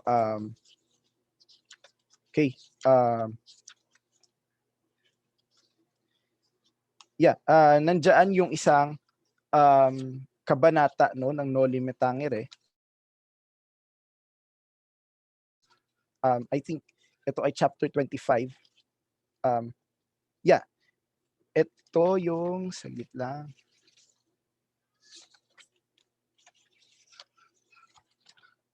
Okay, ito yung sa bahay ni Filosofo, no. Ito yung tagpo sa pagitan ni Filosofo Tasio at ni Ibarra. Okay? So nakita ni Ibarra si Filosofo Tasio na nagsusulat ng hieroglyphics, no, pero sabi ni Filosofo Tasio hindi siya marunong kumbaga marunong magsalita ng marunong gumamit ng hieroglyphics. Pero nakapagsulat siya, no. pero gamit niya doon ay wikang Tagalog. Okay? So sabi dito, kita nyo naman dyan, no? Sinabi dyan na yun nga, okay, so sabi dyan, sapagkat hindi ko inuukol ang aking sinulat sa mga taong nabubuhay ngayon. Sabi ni Filosofo Tasio, hindi para sa ngayong henerasyon niya sinusulat yung kanyang mga yung hieroglyphics, kundi para sa hinaharap. Ito yung ito yung patunay sa pagkakaunawa ni Rizal sa kasaysayan. Bilang isang aktor ng kanyang kasalukuyan, batid niya na ang panahon niya ay lilipas. Siya bilang isang batayan ng nakaraan ay malay sa kanyang mga aksyon na maaring basahin sa hinaharap. Kung kaya, hindi lamang niya ito iniaalay para sa kasalukuyang henerasyon, particularly lahat ng sinusulat na ni Rizal, kundi sa future generation. Marahil, maaring iugnay ito sa pagsusulat niya sa dalawang dambuhalang nobela sa Spanish, no, na tanging may kaya lamang noong panahong ito yung nakabasa o nakakaalam o nakakaintindi. Malinaw din ito na hindi lamang na hindi lamang yung mga Espanyol yung gustong kausapin ni Rizal sa Noli Me Tangere at El Fili, kundi gusto niyang kausapin yung future generation dito. Okay? Hieroglyphico nga ito or hieroglyphics nga yung pagsusulat ni Rizal sapagkat hindi ito nauunawaan ng nakararami sa kanyang kasalukuyan. Subalit batid ng nagsusulat si Rizal na ang wikang kanyang ginagamit ay Tagalog tungo sa kabansaan at para sa bansang kanyang hinaharaya, ini-imagine. No? Tila mahirapan din yung isa sa paghahanap ng kasaysayan, ideyang pangkasaysayan ni Rizal dito sa El Fili dahil nga kumbaga mas sophisticated yung pagsusulat ni Rizal dito sa Noli kesa sa El Fili. But nakakita tayo dito na kung paanong ginamit ni Rizal ang kasaysayan sa El Fili. Of course, hindi tulad dito sa Noli na ang dedication niya ay to my countrymen, ami patria. Dito sa El Fili, ang ginamit niyang dedication ay para sa Gumbursa, no? Kina Father Jose Burgos, Mariano Gomez at Jacinto Zamora, no, na namatay noong 1872. 11 years old si Rizal. So, isa pa sa ginamit ni Rizal, no, isa pang tagpo sa kasaysayan ay yung paghingi ng tulong ni Simon. Tama ba si Simon? Okay. Yeah. Yung humingi ng tulong, no, itong binata, no, kay Ginoong Pasta sa pagtatayo ng Spanish Academy, no. Pero hindi siya pinagbigyan dahil nga baka mawalan siya ng trabaho. Pero ang sabi ng binata, no, sabi niya na pag nagkaroon daw siya ng ganong uban kagaya ng kay Ginoong Pasta, si Sagani, no, si Sagani pala. Pag nilingon niya daw ang kanyang paningin sa nakaraan at makita niyang wala akong ginawa o wala siyang ginawa kundi tungkol sa kanyang sarili lamang, ay sabi nga niya dito sa huli, ang bawat uban ay magiging tinik sa akin. Hindi ko sila ikadadangal kundi bagkus ikaihihiya. Anong ibig sabihin dito ni Rizal? Ang kasaysayan ay magbibigay sa atin ng konsensya. Konsensya natin ang kasaysayan. Katotohanan natin ang kasaysayan.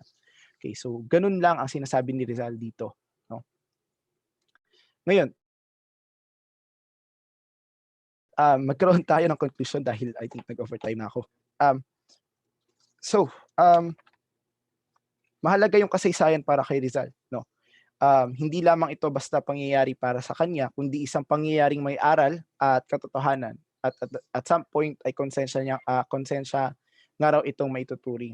Bagamat hindi lahat ng kanyang mga sinabi ukol sa kasaysayan ng Pilipinas ay totoo, gaya ng sinabi ni Ocampo, siya ay may malaking ambag sa pagsusulat ng tinatawag na pangkaming pananaw ng pantayong pananaw. No? Malinaw rin na mula rito,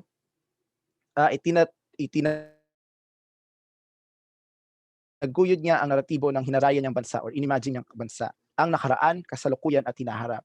Nakaraan in a sense na inannotate niya yung sulatin ni Morga, kasalukuyan in a sense na inatake niya yung paratang ng mga Espanyol sa Pilipino, sa mga Indio na tamad tayo, at hinaharap kung paanong nag-predict siya, no? Nagbigay siya ng ideya kung ano nga ba ang maaring mangyari sa hinaharap, no? Sa pamamagitan ng kasaysayan. Sa maakdang pang-scholarship at pampanitikan ni Rizal, malinaw ang kaganapan pang nakaapekto sa tadhana ni Rizal, ang katiwalian sa mahabang taon ng pananakop ng mga Espanyol.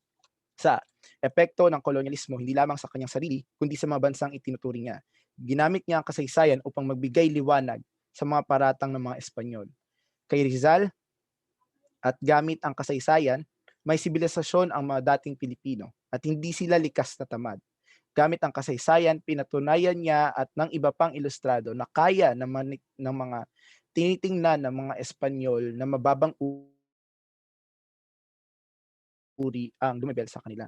Ang kasaysayan ay agham ng tao at tungkol sa tao. Hindi may kakatuwang naging epektibo ang paggamit ni Rizal sa kasaysayan upang ipaliwanag ang kanyang mga punto bilang isang Filipino. Lumitaw sa pagsusulat ni Rizal ang kanyang naisin na maaliwalas na Pilipinas. Ang Pilipinas na hindi gapos mula sa opresyon ng mabanyaga at ang kasaysayan ay ginamit bilang kaliwanagan, ginamit bilang konsensya. Malinaw din na ang pahayag niya na kung papaanong ang Pilipinas ay nakaranas ng liwanag, dilim, liwanag sa kanyang mga sulatin. At ang mga ito ay imposible kung di natin ibabalik si Rizal sa kasaysayan. Sa kasalukuyang panahon, ang kasaysayan ay kumakarap higit pa sa mga nagdaang panahon ng mga pagsisinungaling. Naglipanas sa iba't ibang plataforma online, ang mga mapandinlang at maling impormasyon na kung hindi tutugunan ay maaring dumala, cancer na nga ito. Tulad ng turing ni Rizal sa katiwalian ng pamahalang Espanyol at sa pagkahumaling sa bisyo at ng mga Indio. Ang ganitong misinformasyon at disinformasyon ay cancer ng lipunan. At gaya ni Rizal, marahil ay mas akmang balikan natin ang mga dokumento, makinig sa mga historiador at gawing kritikal ang ating pag-iisip tungkol sa kasaysayan sa hinaharap. Hindi isinasarado ng mga historiador ang kasaysayan sa kanilang sarili, kundi sa tulong ng Readings in Philippine History ng Life and Works ni Rizal, tinuturuan tayo na maging kritikal, na hindi lang tayo basta tanggap ng tanggap, gaya ng ginawa ni Rizal, na inannotate niya, hindi lang siya basta tumanggap ng kung anong sinasabi ng mga Espanyol sa kanya. Lahat ng iyon ay tinignan niya ng kritikal. So nandiyan yung mga clips ng fake news, misinformation, fake history. So, ayun lamang po at nawa ay marami po kayong natutunan dito sa aking munting presentasyon. Maraming salamat po sa inyong lahat. There. Thank you so much, Mr. Nikko J. Ramos, for that wonderful presentation about the life, works, and writings of our national hero, Dr. Jose P. Rizal, also known as Pepe when he was young. Before we proceed to our Q&A, let's get to know more about our second speaker. Mr. Nikko J. Ramos is now part of Lyceum of the Philippines University, and he belongs to the Department of Social Sciences and Legal Management with Dr. Abigail Francisco Carlos as its chairperson.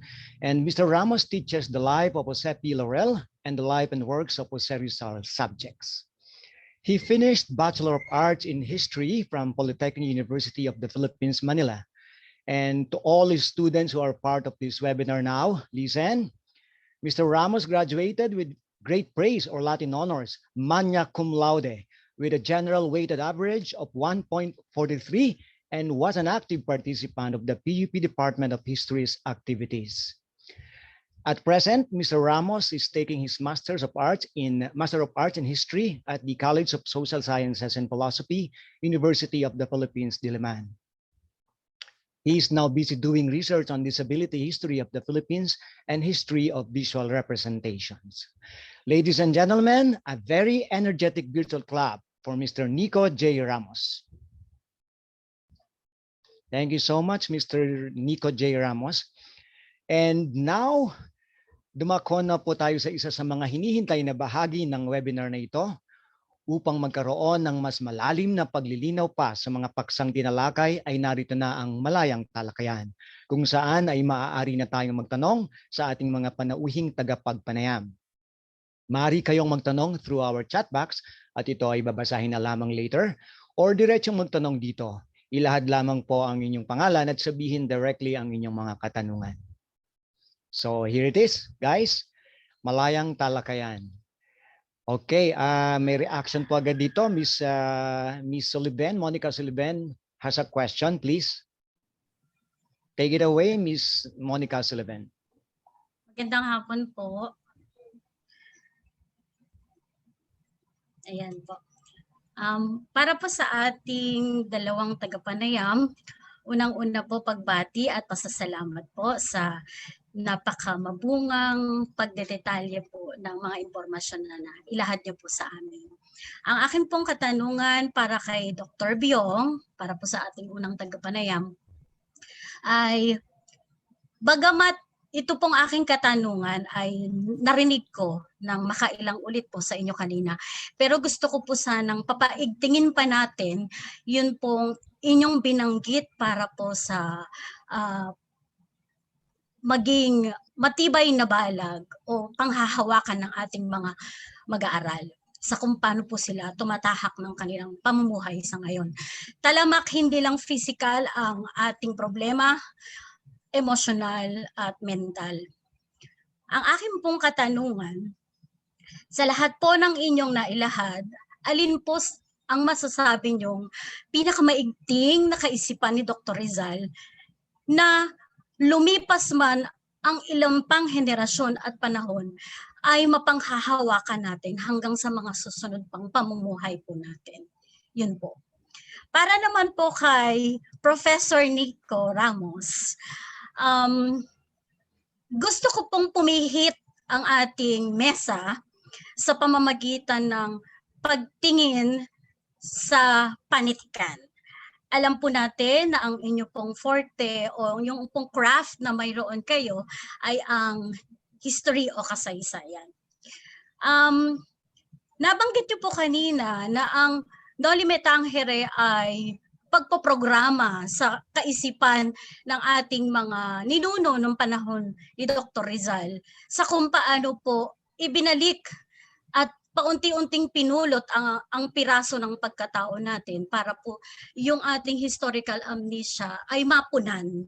Yun po yung nilalaman po ng Noli ano po. Samantalang ang Elfili naman ay patungkol sa aksyon o kailangan natin ng pagtugon sa kung anong pangangailangan ng sistema na mayroon tayo sa lipunan nung panahon yan. Ang akin pong medyo challenging na tanong para po sa inyo, sir, kung kayo po ay bibigyan ng pagkakataon na sumulat patungkol sa kasaysayan gamit ang ating panitikan. Lagpas sa antas po ng pagsulat ng ikatlong akda niya na makamisa, tignan po natin o nais ko po sanang marinig kung ano po yung kung sakaling kayo ay magpapatuloy ng kanyang isusulat ni Dr. Rizal. Yun lamang po. Kung mamarapatin po, pwede natin sipatin sa pamamagitan ng futuristic o di kaya naman po, ito yung sitwasyon na mayroon tayo, pandemic at yung virtual na pamumuhay ng ating mga estudyante o maging tayo na rin po. Paano naman natin siya isusulat sa mga susunod pang panahon? Yun po. Maraming salamat.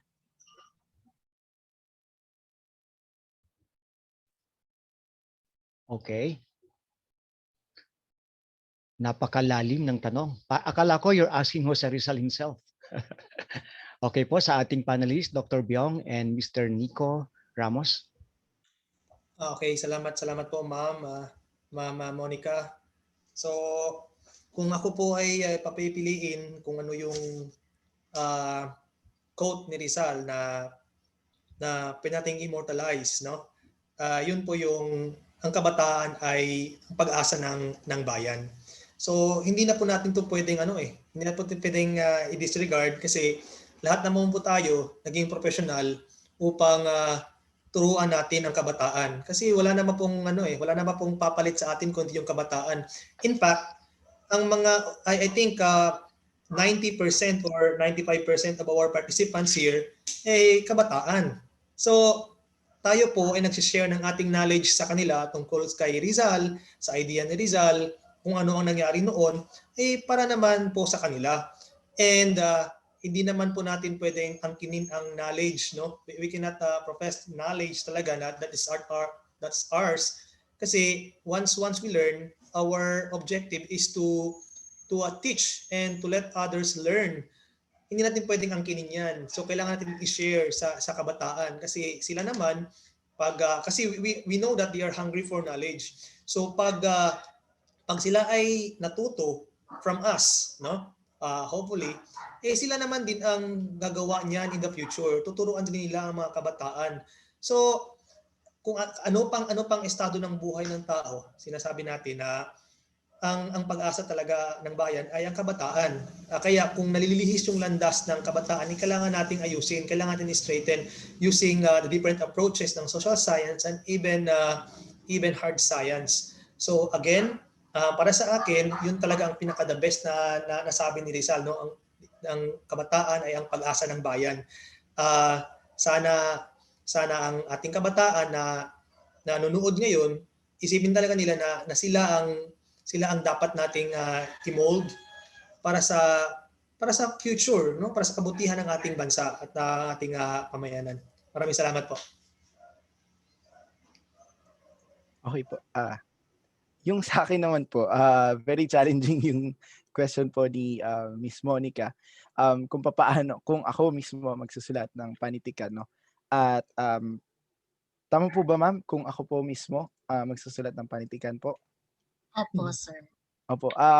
Sa palagay ko, ang mahalagang elemento ng pagsusulat ay yung simbolismo. Ako bilang hindi naman sa nagbabasa ako ng mga panitikan, pero ang ang films, ang mga series ay parang panitikan din, no? And I love, gusto ko yung symbolism. Recently lang na pinapanood ko yung Gotham, yung kay sa Fox TV series. Siguro kung ako magsusulat, ma'am, bibigyan ko to ng punong-puno ng simbolo, no? Upang ang tunguhin ko naman ay mabigyan ng boses yung mga hindi nabibigyan ng boses. Particularly ho yung mga sabihin na natin people with disabilities, no, which is yung ano ko po ngayon, yung kumbaga yung interest ko po ngayon.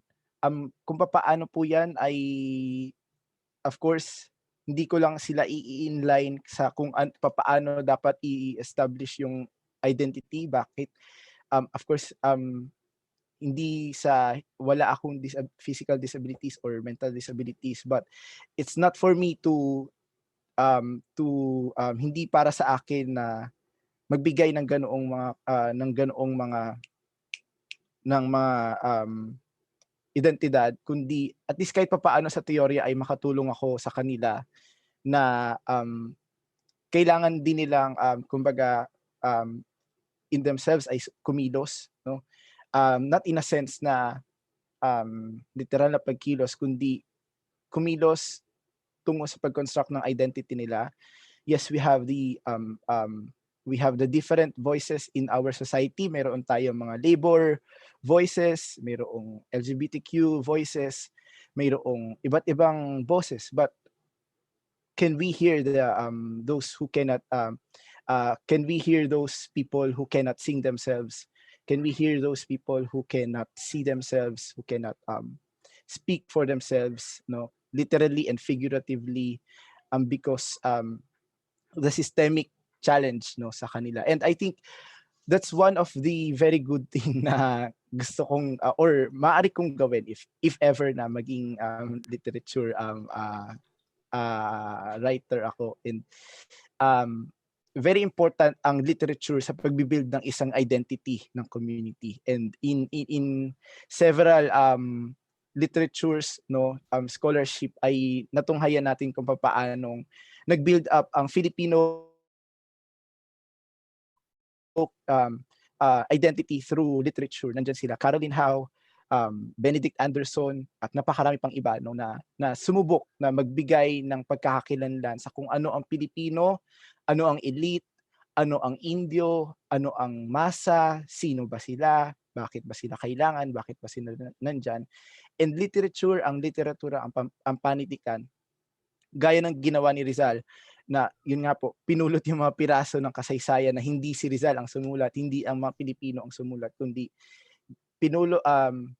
ginamit nila mismo yung lente ng Espanyol, yung perspektiba ng mga Espanyol para sa sarili nating pagkakakilanlan. At yun ang gagawin po natin, ma'am. Yun po ang gagawin nating lahat na kunin ang ang pwedeng makuha at gamitin ang dapat gamitin at pwedeng gamitin. Yun po. Okay, thank you so much. Before we proceed to, actually there are so many questions and comments here. You better drink, Dr. Biong and Mr. Nikko, you better drink water because there are so much questions here. Let me read first at least the first two comments, or at least two comments from, there are so many here. Okay, let me just read these two comments. Comment from Mr. Paul Cypress. Pigafetta's account sinalaysay Philippine history. It reveals the condition of our country. And the other one is from Miss Glaika J. and Paltinka. Overwhelming opportunity. Thank you so much, Dr. Ryan Biong, for tailor-fitting to our current situation, the pandemic and epidemic of Rizal's time. It caught me off guard. What caught me off guard was Dr. Rizal's quote when he was precise to what we must do to endure and overcome challenges, sickness, epidemic, and pandemic. Bravo. Okay, so more questions from Mr. Tolitz Gobot. This is for Dr. Ryan. Dr. Ryan, para sa mga Dapitenyos, hindi nakakatulong ang malarehas na gate sa Dapitan Shrine. Dahil sa panahon ni Rizal, malaya siyang maglakbay sa isla ng Dapitan at hindi naman nakakakulong o nakakulong si Rizal sa Dapitan. Sa inyong pananaw, dapat po bang alisin sa Dapitan Shrine ang malarehas na bakuran na ito? Okay, so salamat. Sasagutin ko po ng ano yan yung pong malarehas na sinasabi nating bakod sa Talisay o sa Rizal Shrine sa Dapitan ay protection po ng mga ng structure doon sa loob upang hindi po makapasok kung sino-sino lamang. Sabihin nating kung wala pong bakod na malarehas na bakod yung Rizal Shrine, marami kasing tao sa area na yun. Kung sino-sino siguro makakapasok at baka maraming mawala na importanteng bagay na mahalaga sa kasaysayan.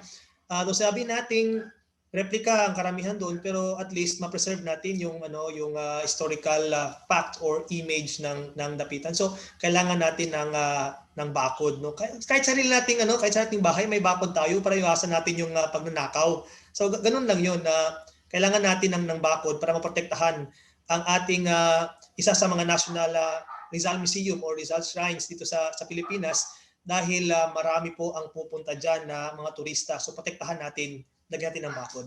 Yun po. Thank you, Dr. Ryan.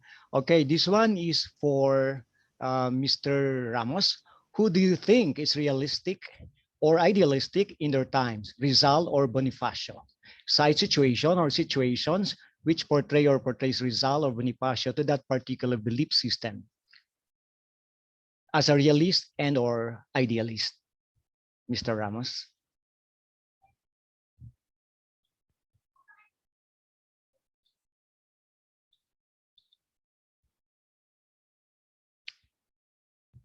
Should I repeat the question? Is Mr. Ramos still here? Okay. Sorry. Yes. Naka-unmute po pala ako.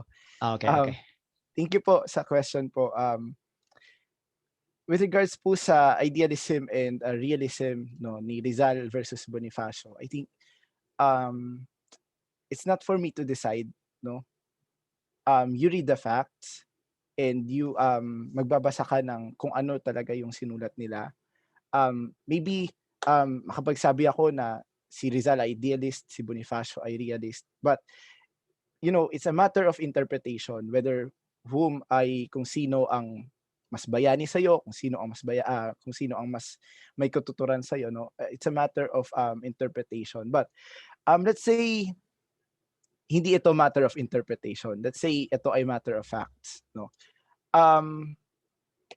si Rizal ay patungo sabihin na natin si Rizal ay idealist noong mga unang panahon niya, noong 1880s, But when it came to the point na si Rizal ay na-realize ni Rizal na hindi na dapat dinadala ang gera doon sa lupain na hindi naman doon kumbaga yung war zone, kung kaya bumalik siya dito sa Pilipinas, para magtayo nga ng secret organization na The Liga, I think doon sa puntong iyon ay papunta na siya sa realist na idea na hindi na nga sagot ang reforma, hindi na nga sagot yung kumbaga pangharana lamang sa Espanyol, no? But we need to pressure them at some point. And si Bonifacio ay talagang pressure niya yung Spanish authority with regards to that. I think yeah, the facts, no, ay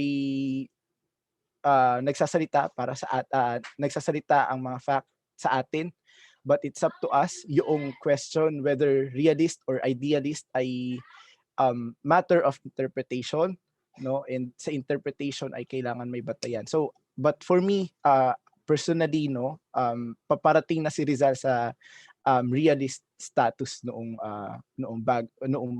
bumalik siya dito sa Pilipinas, and si Bonifacio of course realist na talaga siya, no. So ayun lang po, Sir Yuri. Thank you po sa nagtanong.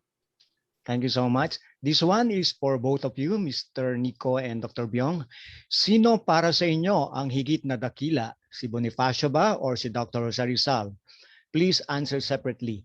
It's the same question from Miss Heidi Beltrandi. Bakit si Rizal ang ating pambansang bayani at hindi si Bonifacio?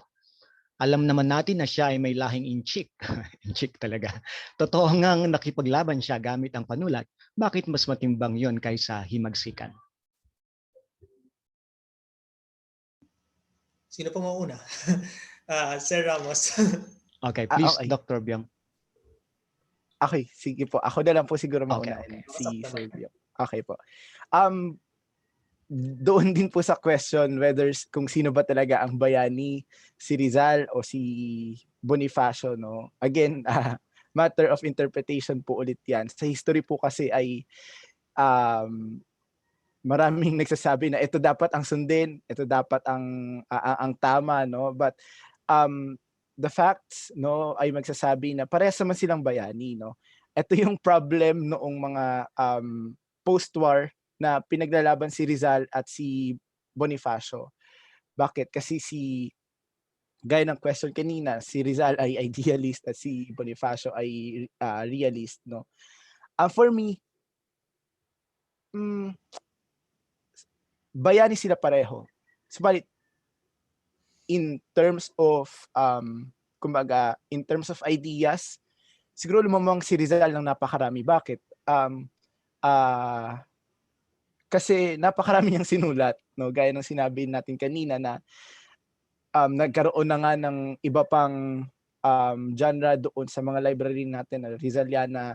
Yung letters pa lang niya ay ilang volume na, works niya pa, poems, literary works, no. Siguro lumamang doon si Rizal.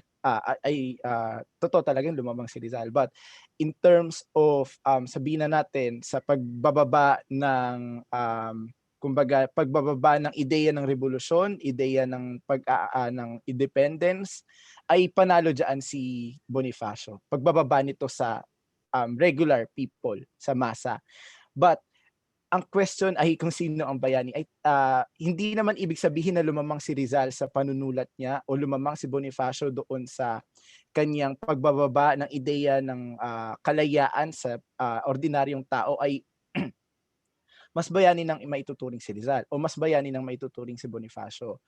Again, history is an interpretation ulit na palaging subject into interpretation. But it doesn't mean na ang isa lang ang dapat nating pakinggan. Ang isa lang ang we need to hear all these voices, all these interpretations. Bakit? Kasi it's healthy, no? It's a discussion, discourse ito ng thesis, antithesis, synthesis, thesis, antithesis, synthesis. So yun po, sir.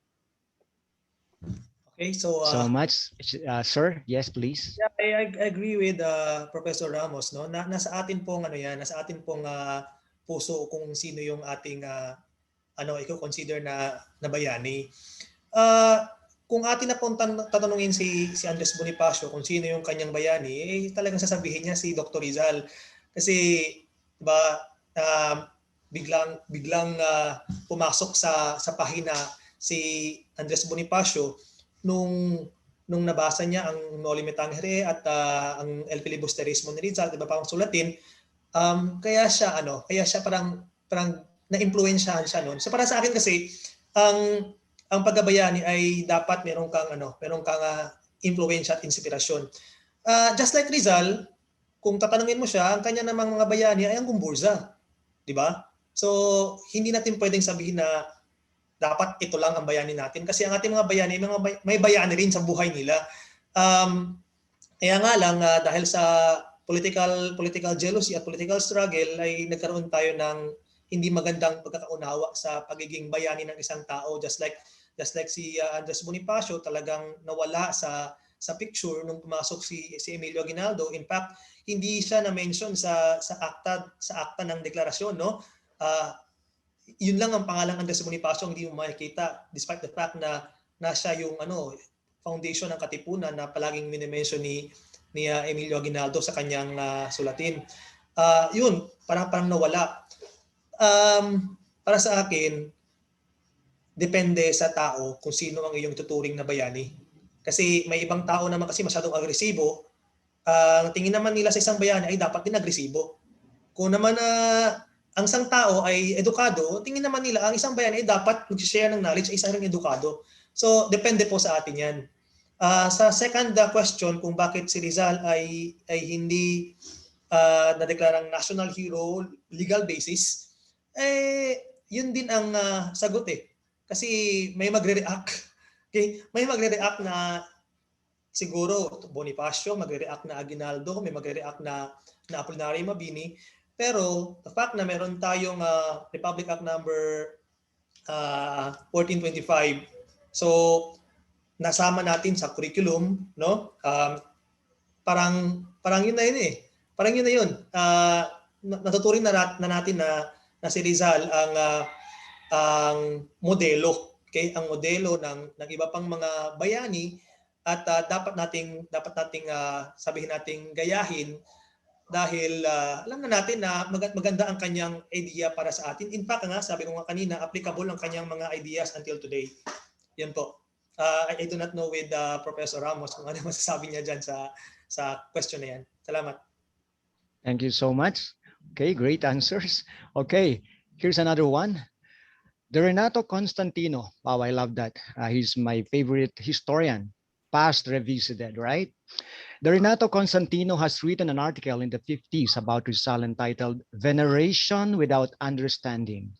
From my interpretation, he's pointing out that Rizal is venerated by many without understanding him to the extent of treating Rizal as a god, if not demigod. Now is 2021. Many still are venerating Rizal without understanding. What do you think are the factors of this situation, as this is still observed? Should we blame the educational system again for this? Okay, that it's for the two of you or whoever is ready to answer. Thank you. Okay, si Renato, si Tato, si Katato ay yung 50s kasi, yung veneration without understanding, again, it's a post-war era after ito ng World War II, and rehabilitation ay very in need, no? Not necessarily in economy, but also in culture. Bakit? Kasi post-colonial ito, post-war ito, therefore, at medyo umaarangkada yung communism, no, during this era. Medyo naumpisa na nga ang Cold War nito, no? At talamak yung ideya ng neo-colonialismo na isa rin si Renato Constantino na very aware of that term. So, when we say neo-colonialism, yung hindi na tayo colony ng isang bansa, ng isang Western power or sabihin natin Oriental power, in a sense na silang kumokontrol sa atin. But we are colonized in way of thinking, in way of culture. Yun yung neo-colonialism. So, in 1950s, talamak yung ganyang ideya na we are neo-colonized by the Americans. So, bakit si Rizal ang inatake? Si Rizal kasi ay American-sponsored hero. No? Siya ay inisponsoran ni Taft, ng pamahalaang Taft, ng mga Amerikano.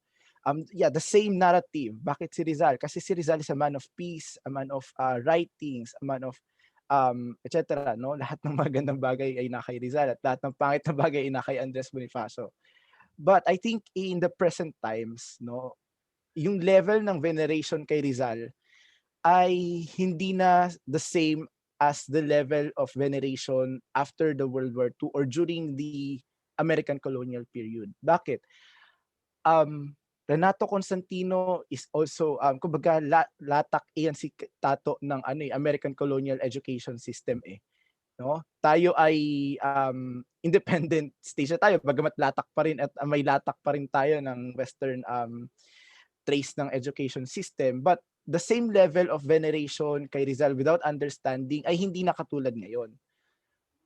Why? Because there are so many documents na naglilipana na ngayon online, nandiyan na sa education system natin, na magka-come up sa ating isipan na is Rizal really a hero? Or is Rizal really the sole hero of the Philippines? Siya lang ba talaga ang hero ng Philippines? Or maybe we can also look at other people, other heroes, no? Kaya in grade 3, I think meron na silang curriculum. Ang curriculum ng grade 3 ngayon ay more on local history na, kinikilala na nila yung local heroes nila. And I think that's a great move to put away or to set aside Rizal, no, in our understanding na si Rizal lang ang karapat-dapat na hero. So with that, I think na medyo lumalayo na tayo doon sa veneration without understanding. And not unless no na mayroong matibay na pundasyon na na si Rizal. But idea kumbaga in realist way, no, of course si Rizal ay venerated pa rin, but without understanding, I think that's very controversial issue na venerated si Rizal without understanding. I think venerated si Rizal but with understanding na siguro, no. That's what I see in these present times. Thank you po. Okay. Okay, my turn now. Yeah, I agree na naman po kay Professor Ramos. Pero ito po yung aking pananaw, no. Dahil po siguro sa balikan ko yung Rizal Law, Republic Act 1425 po, na nandyan po sa elementary, tapos nandun po sa secondary, at nandyan po sa tertiary. So much emphasis on Rizal's life, kaya po pumapasok sa utak ng tao na kailangan talaga nating i-venerate, i-praise si Rizal nang ganito na lang.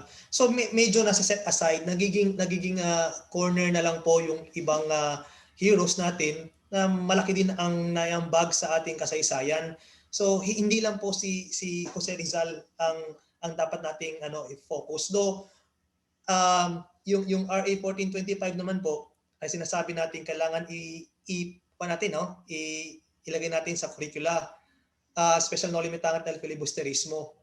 But again, dahil sa na-mention ni Sir Ramos na kailangan i-emphasize natin ang local history, kasi meron tayong sarili mga bayani sa localities natin na kailangan nating pagtuunan ng pansin. Malaki rin kasi ang kanilang naiambag sa ating kasaysayan.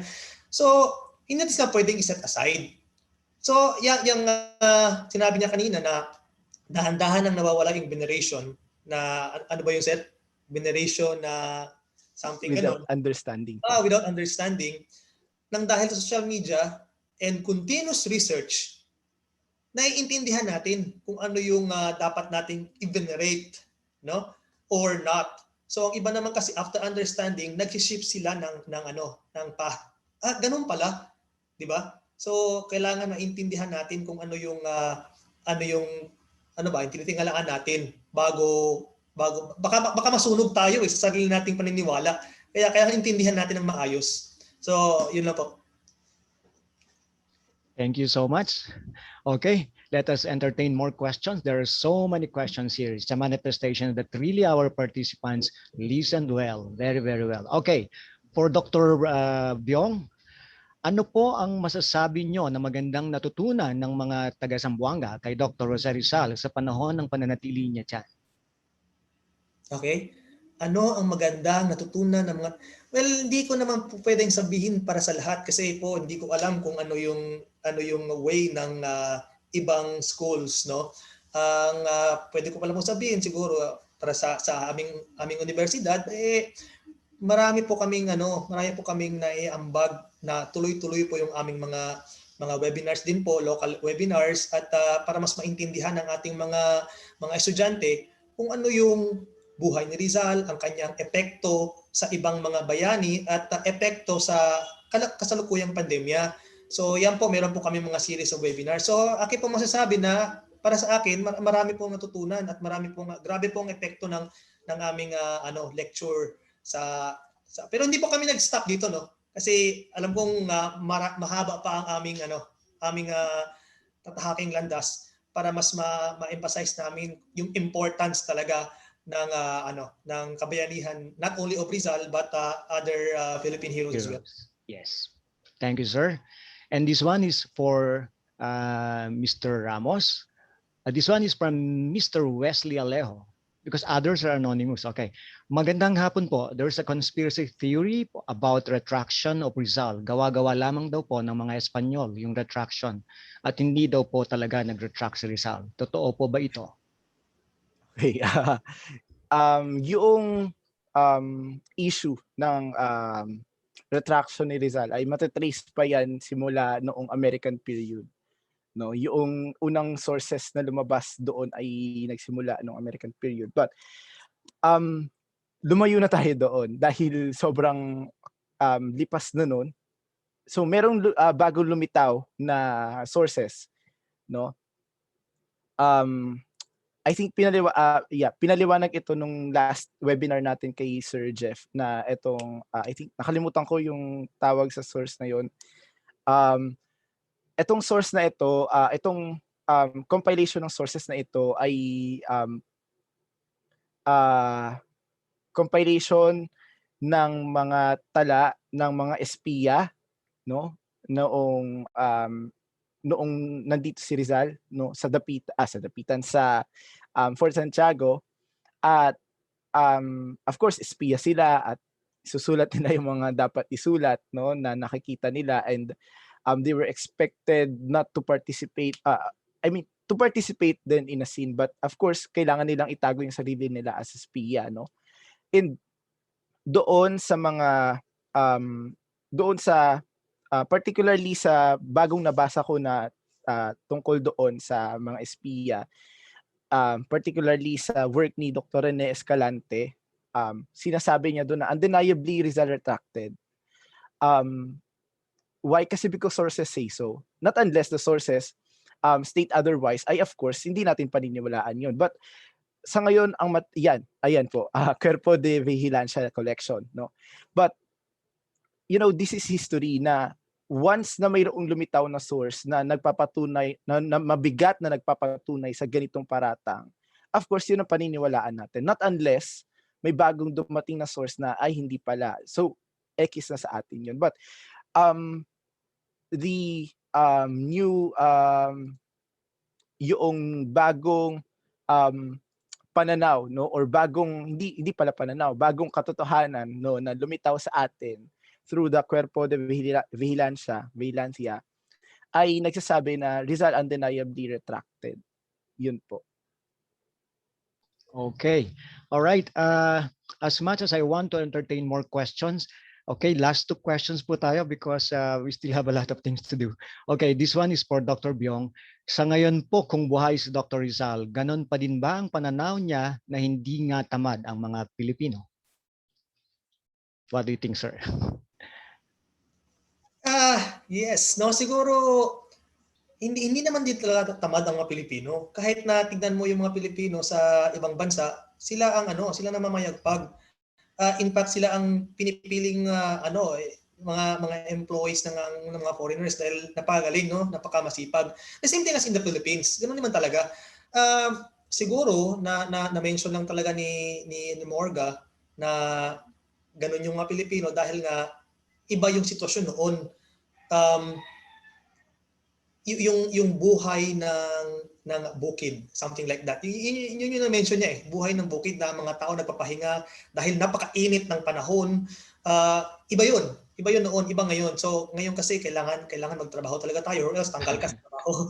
Hindi ka magano trabaho. So para sa akin yung pananaw ni Rizal na yung pinaglaban niya na hindi tayo tamad ay tama yun. Nasa tao pa rin yan eh para sa akin. Thank you, sir. And the last question, it's for Mr. Ramos. Ano sa tingin nyo ang kahinaan na nagawa or naipakita ni Dr. Rizal sa nakaraan na maaari sanang mas naiayos or napaunlad? Tricky ang question. Ano kaya? Sa ideas ay wala akong, wait lang. And there's another one. You may Ang opt to tricky. answer Okay this po. one because that one is really tricky. From Daniel, why po Rizal? Yun pong last name ni Jose Rizal, hindi po ba dapat Mercado since his father has his last name Mercado? Okay po. Rizal, no? Sa pagkakaalala ko ay tinanggap talaga ni Rizal yung apelyido niya na yon. Though mga una niya ay Mercado. Pero noong mga panahon na hinanting siya ng mga Espanyol, no? Ay talagang binalak talaga na papalitan yung Rizal ay kung tama pagkakaalala ko. And with regards doon sa unang question na sobrang tricky kung ano nga ba yung gusto kong balikan ni Rizal, no? Kung makagawa man ako ng time machine, sa nag-question na nun ay sige, tingnan natin, no? Kung makagawa tayo ng time machine. Siguro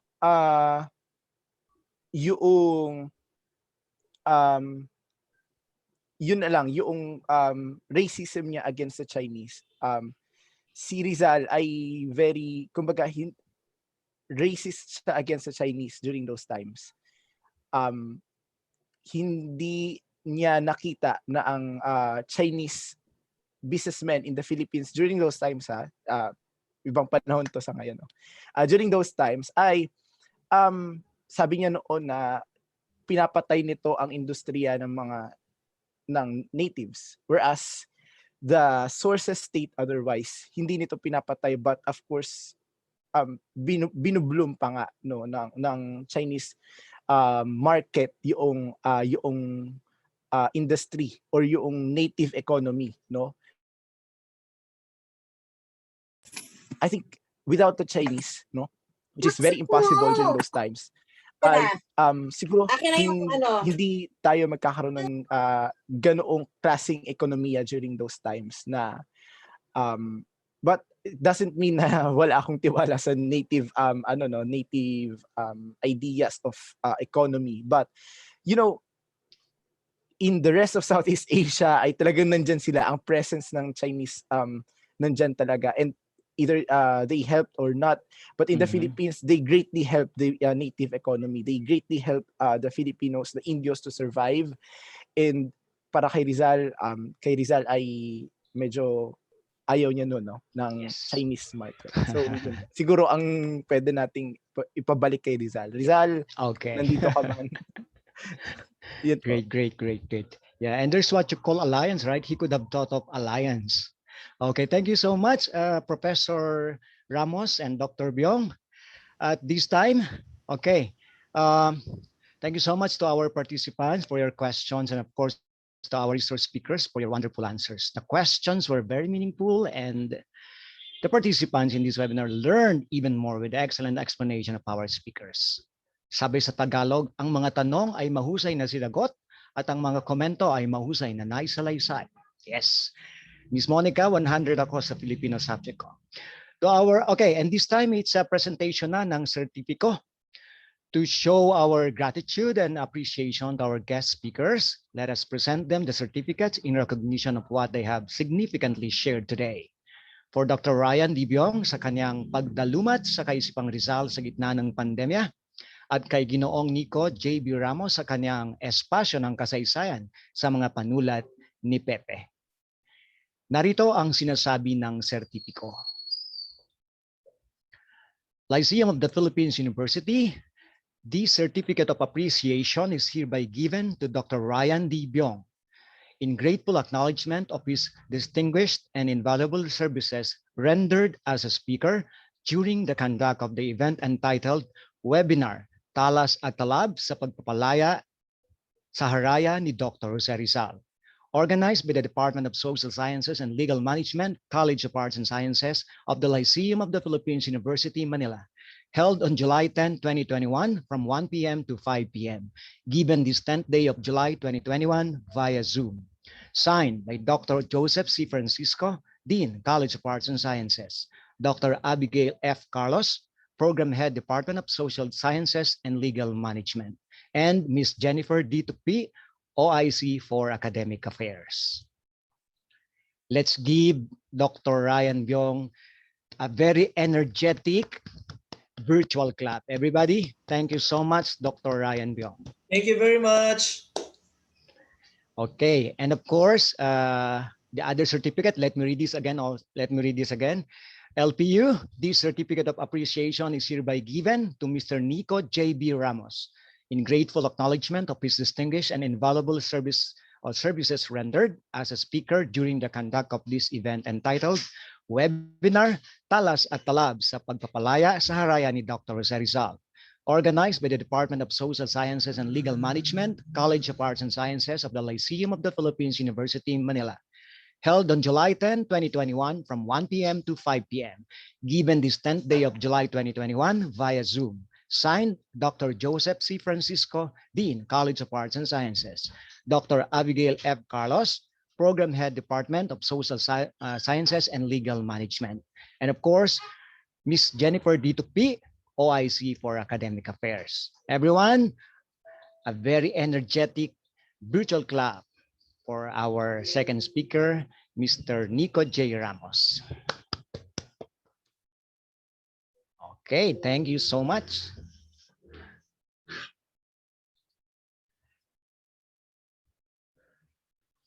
All right. After ng pagbigay ng ating certificates, okay, to deliver her closing remarks, let us call on Advisor of Caparis, Ms. Monica Sullivan.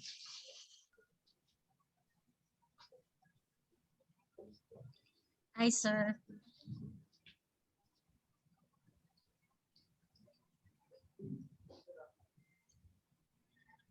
Unang-una po, maraming salamat sa ating inang pamantasan sa pagbibigay po ng oportunidad na magkaroon po ng series itong ating webinar mula sa ating departamento po.